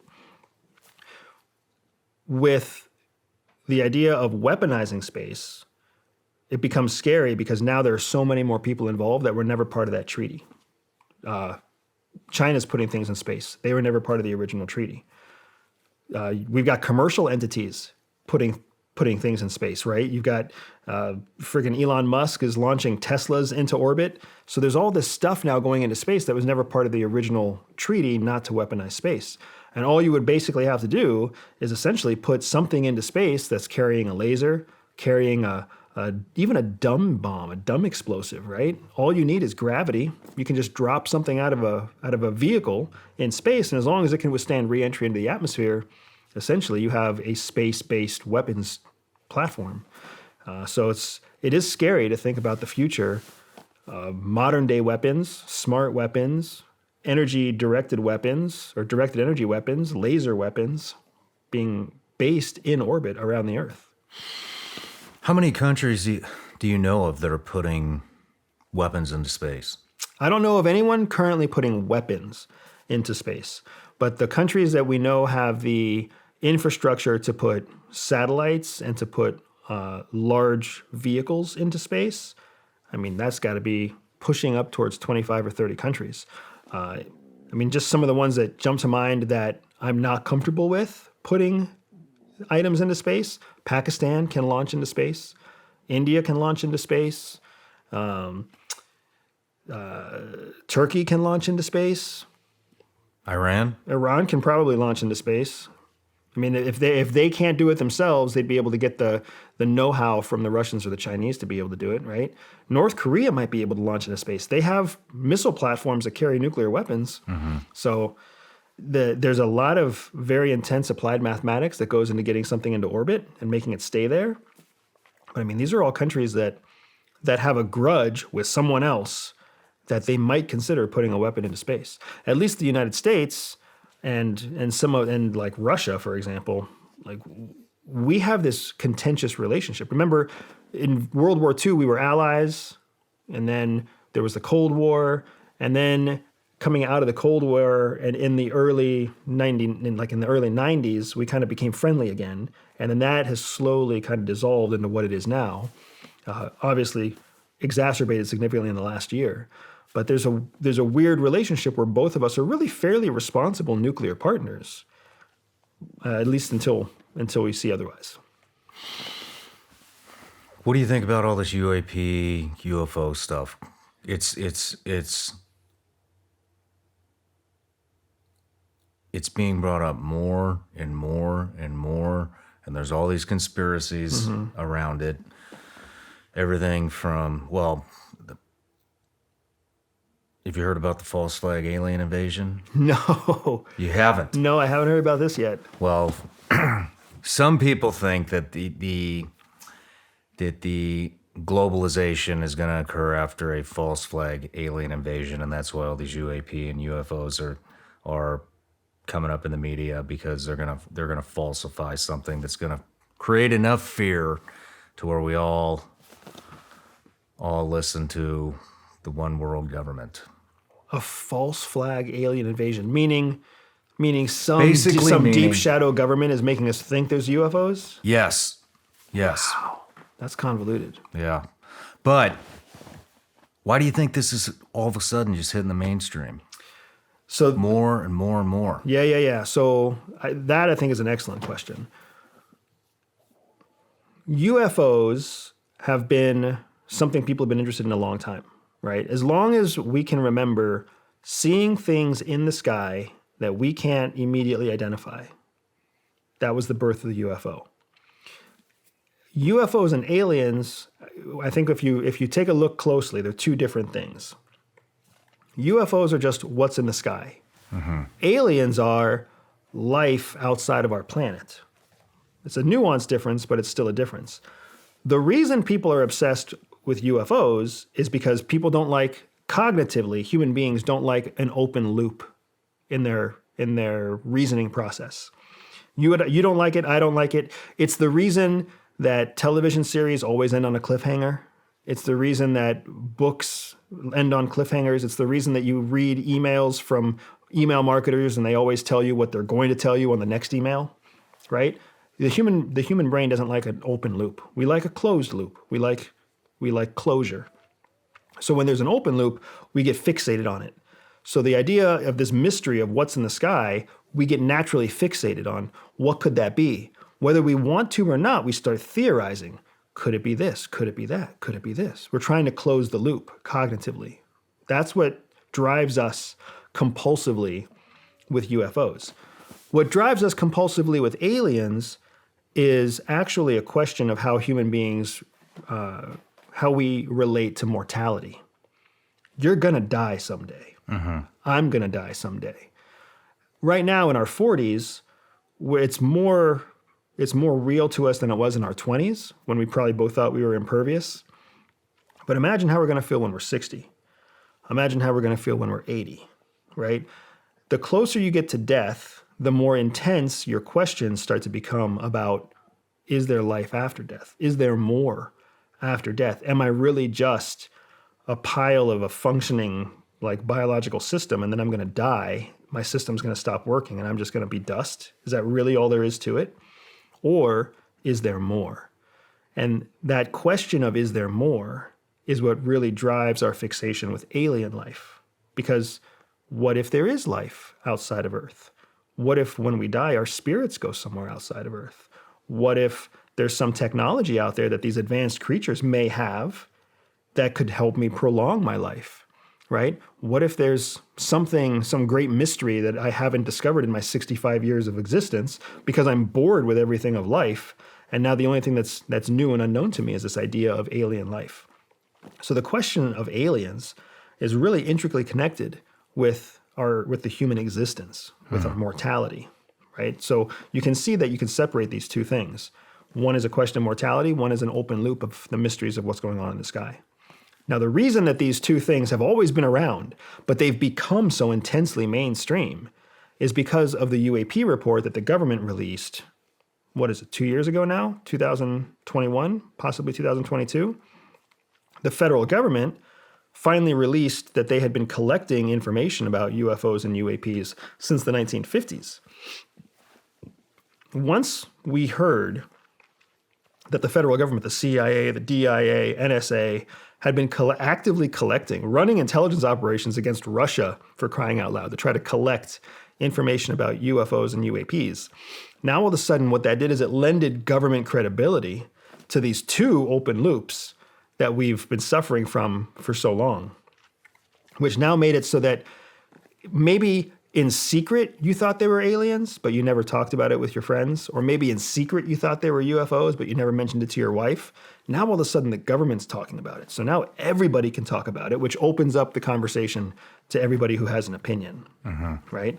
And there is real evidence out there that speaks to unidentified aerial phenomenon, and that speaks to things in the sky that nobody can describe. And then you've got the footage from the 2007, the Nimitz and the F-18s that were tracking multiple aerial vehicles that they couldn't describe and they couldn't define. Like there's a lot of moving parts here that have now made it so that these two natural questions that all human beings have now become so mainstream. We can talk and speculate all we want openly now without having to worry about anybody calling us crazy. Do you have any theories on what these are? So I do, actually. I was mentioning to you, I actually just finished shooting on a new television show. And I can't speak about many details, but the show was for a mainstream cable channel, and it was an investigation into the relationship between, potential government cover-ups, potential government secrets, and what is going on that could help describe or explain some of these phenomenon that people have been seeing, whether it's phenomenon in the sky or phenomenon on the ground or phenomenon that people experience physiologically, right? Is there a connection there? And when I get releases to talk about the show, I'm happy to share it all with you. But the point was, we got to actually investigate these questions. We got to look at data. We got to travel. We got to do some experiments to see if we could understand more about what is actually happening with UAP, UFO phenomenon, and how does it relate to the government, right? The U.S. government specifically. What I've landed on is a couple of things. So first, there is absolutely classified information that that's not being shared with us. And that sucks, because without that information, we don't have all the information. We can't make a sound conclusion for ourselves. So there's absolutely some element that's being controlled by the government. That doesn't mean that it's alien tech being controlled by the government. It just means that some bean counter somewhere has chosen these 15 reports to not be shared publicly. Who knows what they say? But for sure, there's some element where we're not being told all the facts the government has. On top of that, you've got real national security concerns. We are trying to develop new weapons all the time, new aircraft, new missile delivery systems, technology that we can't even fathom yet, right? Maybe there's hovercraft technology. Maybe there's, who knows, teleporting technology. There's actual national security secrets that should be protected, which is different than the information that doesn't need to be protected, but they're protecting it anyways. So, but between the government secrets that should be there and the government secrets that don't need to be there, there's a lot of empty holes in our understanding. So in my experience, I've seen strange lights in the sky. We've gone to some of the areas out there where people have reported UFO sightings, historic repeat UFO sightings. I've seen some very strange lights in the sky. I've seen triangle patterns. I've seen lights that jump from place to place. I mean, I've literally traveled, investigated, and seen these things, and I have no explanation for what they are. But they're happening in the sky in certain places at high altitude. Where are you seeing these at? The Southwest primarily. If you're looking in the skies over Nevada, Arizona, Colorado, that's a really concentrated area there at the Four Corners, Utah. That's an area where there's a ton of concentrated just strangeness, right? That's also an area that's rife with government experimentation. That's where we have all of our experimental flight zones. That's where you have huge areas of commercial air traffic that go through there. Plus, it's wide open, beautiful, clear sky. You can actually see satellites from Earth when you look up in an empty, dark sky. It's incredible what you can see in a normal sky. Most people don't take the time to look up. Most people who do look up, they don't get that kind of a dark sky. They get a sky with a lot of light pollution because they live in or near a city. So you might see 15 or 50 stars, but you don't see the Milky Way. Mm-hmm. When you see the Milky Way, you see all sorts of things moving in the sky that you never would have imagined you would see. And part of the reason is because so many more people are putting up satellites now.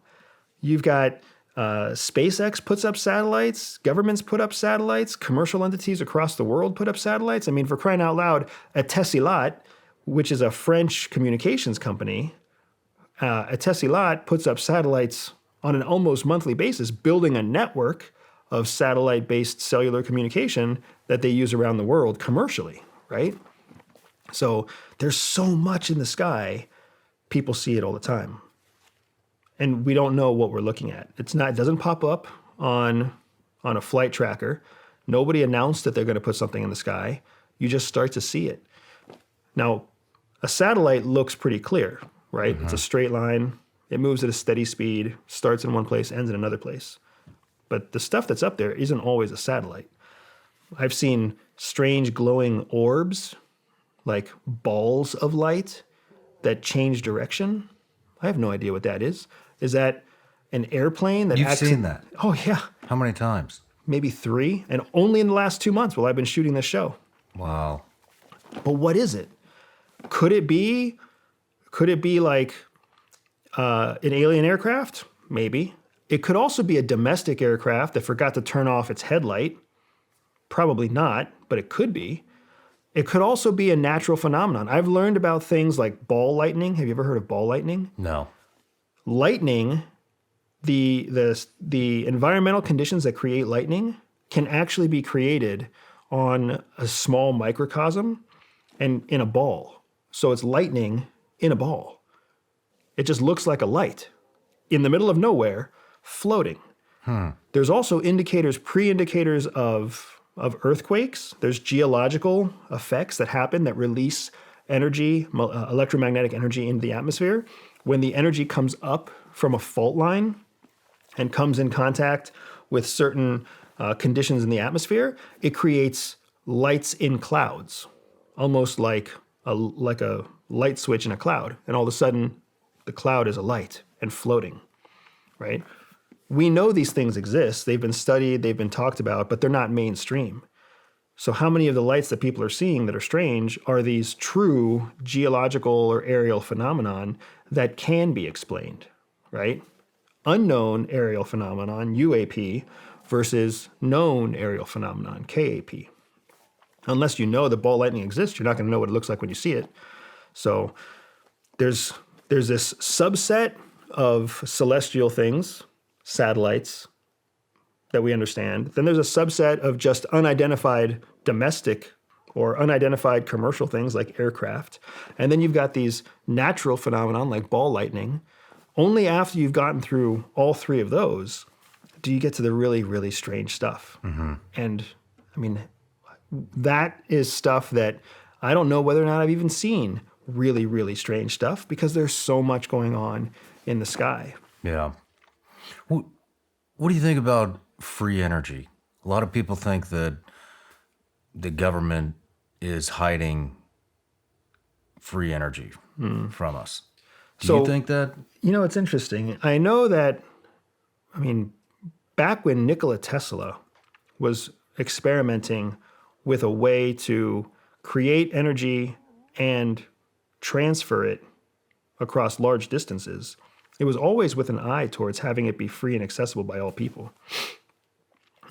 Some of the places, interestingly enough, some of the places where there are large amounts of UFO and UAP sightings are actually also the same locations where Nikola Tesla had scoped them out as a transfer point for free energy Really? because of the geology in those locations. What I have come to confidently land on is that there is absolutely a connection between the geology of a location and the energetics of that location and how they impact UFOs and UAPs. And let me just give you a real quick example. There are parts of the country where the soil underground, the geological conditions underground, are heavy in metals like iron ore or copper ore and quartz, which is a rock. Most of us know what quartz is, right? When those two conditions exist, a heavy metal ore paired with quartz, you're essentially creating a scenario in which the molten core of the Earth can charge an artificial battery or a natural battery. Because the metal matched with the quartz creates a type of reaction where the energy from the core of the Earth is stored in the quartz and then it's released to the surface through the quartz, not through the actual core of the Earth. In areas that don't have a layer of quartz like that, energy is free flowing. But in areas where there is a heavy focus or a heavy concentration of quartz, that battery power charges, and then you actually see higher electromagnetic energy fields. Okay. Right? Sedona, Arizona, someplace we were talking about recently. There's a fantastic report online. If you just do a quick Google search for Sedona or look for Sedona, Arizona magnetic anomalies, right? Or U.S. Geological Survey, USGS, Sedona, Arizona magnetic anomalies. Look up that and you're going to come across a report from 2005 that the U.S. Geological Service did that talks all about how the ground underneath the city of Sedona is unique, specifically because of this ability to capture and store energy from the core of the Earth. It's a fascinating thing. Sedona, Arizona is also one of those areas where people report seeing lots of strange UFOs, sightings of things they can't explain, energy vortexes that, change and alter their psychology and their mental state. And could it all be related to the energy that's happening underground? I would say yes, it absolutely could be related. It even may be like high probability, medium confidence that it's related to the energy underground. Because all of those things scientifically, they all make sense. They all match up. The difference that we have in a place like Sedona versus other parts of Utah, Nevada, New Mexico, Colorado, is that we don't know if those areas have the same kind of magnetic geology like we see in Sedona. So, it's all my way of saying that in my experience, what we see in the skies are real and they're really unexplained, but we may be reaching a little bit too far when we associate what we see in the sky with intelligent life. What we see in the sky could and is scientifically proven to be related to what happens underground. So maybe we should be looking underground first and then considering life at altitude, right? Because I like to put you and I in the position where what would we do? If you were in charge of researching another planet and you were studying another planet and you saw in your studies that there's a natural energy source in a certain area of that planet, that's probably the first place that you would go. So when I think of the fact that there's a natural energy source under a place like Sedona, Arizona, if I was a visiting intelligent life form, that's one of the first places I would go. Why would I check out Arkansas? Why would I go check out, Wisconsin when I could check out what is this strange energy signature coming underground at this location in Arizona? Interesting. Very interesting. You know what else is interesting is all of these wonders of the world, the pyramids, Stonehenge, Machu Picchu, is it Easter Island? Mm-hmm. These are all on fault lines. Oh, I didn't know that. Did you not know that? No. All of those are on top of fault lines, which would bring frequency and vibration. Yep, and a crack in the crust that would allow energy to come out. Mm-hmm. That's really interesting. I did not ever make that connection. Yeah, it's interesting. And then I don't know how many of them are connected this way, but if you drew a line, from let's say Machu Picchu to the pyramids, everything in between, you can take a line and go all the way around the earth, and I can't remember how wide it is, a couple 100 miles, I think. All of these places exist in that belt. Yes. See, that's the kind of stuff that really makes me just so curious about what explains it all. It's too coincidental to be coincidence. It just reeks of some kind of intelligent design. But what is that intelligent design, right? Is that evidence of some kind of heaven and some kind of God? Is it evidence of something like our planet was manufactured or created? Is it evidence of the fact that we were once colonized in the past and then that civilization died and was replaced by dinosaurs and then died and was replaced by us? Like, there's so many questions there. Yeah, there's a lot of questions, all right. But yeah, we could spend all day diving into this, but I think this is a good place to end our conversation, because we're getting into things that we don't know about, and everything up to this point has been very factual. Mm-hmm. So, Andy, thank you for all the knowledge. I learned a lot about China and a lot about the Ukraine-Russia conflict that I didn't know before, and you've actually shifted my perspective on a little bit, and I have a little bit more confidence in that Americans might lock arms one day. Yeah. So I hope you're right. Man, I hope I'm right too. It's been an awesome experience sitting here with you, Shawn. I mean, these are the kind of conversations I love having. And I mean, if you're anything like me, we just don't get to have them very often. Yeah. Right? Yeah. There's a lot of conversation that goes into daily chores and keeping the kids fed and happy and making work happen and making careers happen. And it's not often we get to just jump into the stuff we care about and tease it out. Well, I really appreciate you coming, and all of your links will be down in the description there, and we'll be promoting this episode on all of our social media channels, and man, I really hope to see you again. Oh, I'll be back, brother. That's for sure. Thank you for coming. My pleasure, man. Cheers.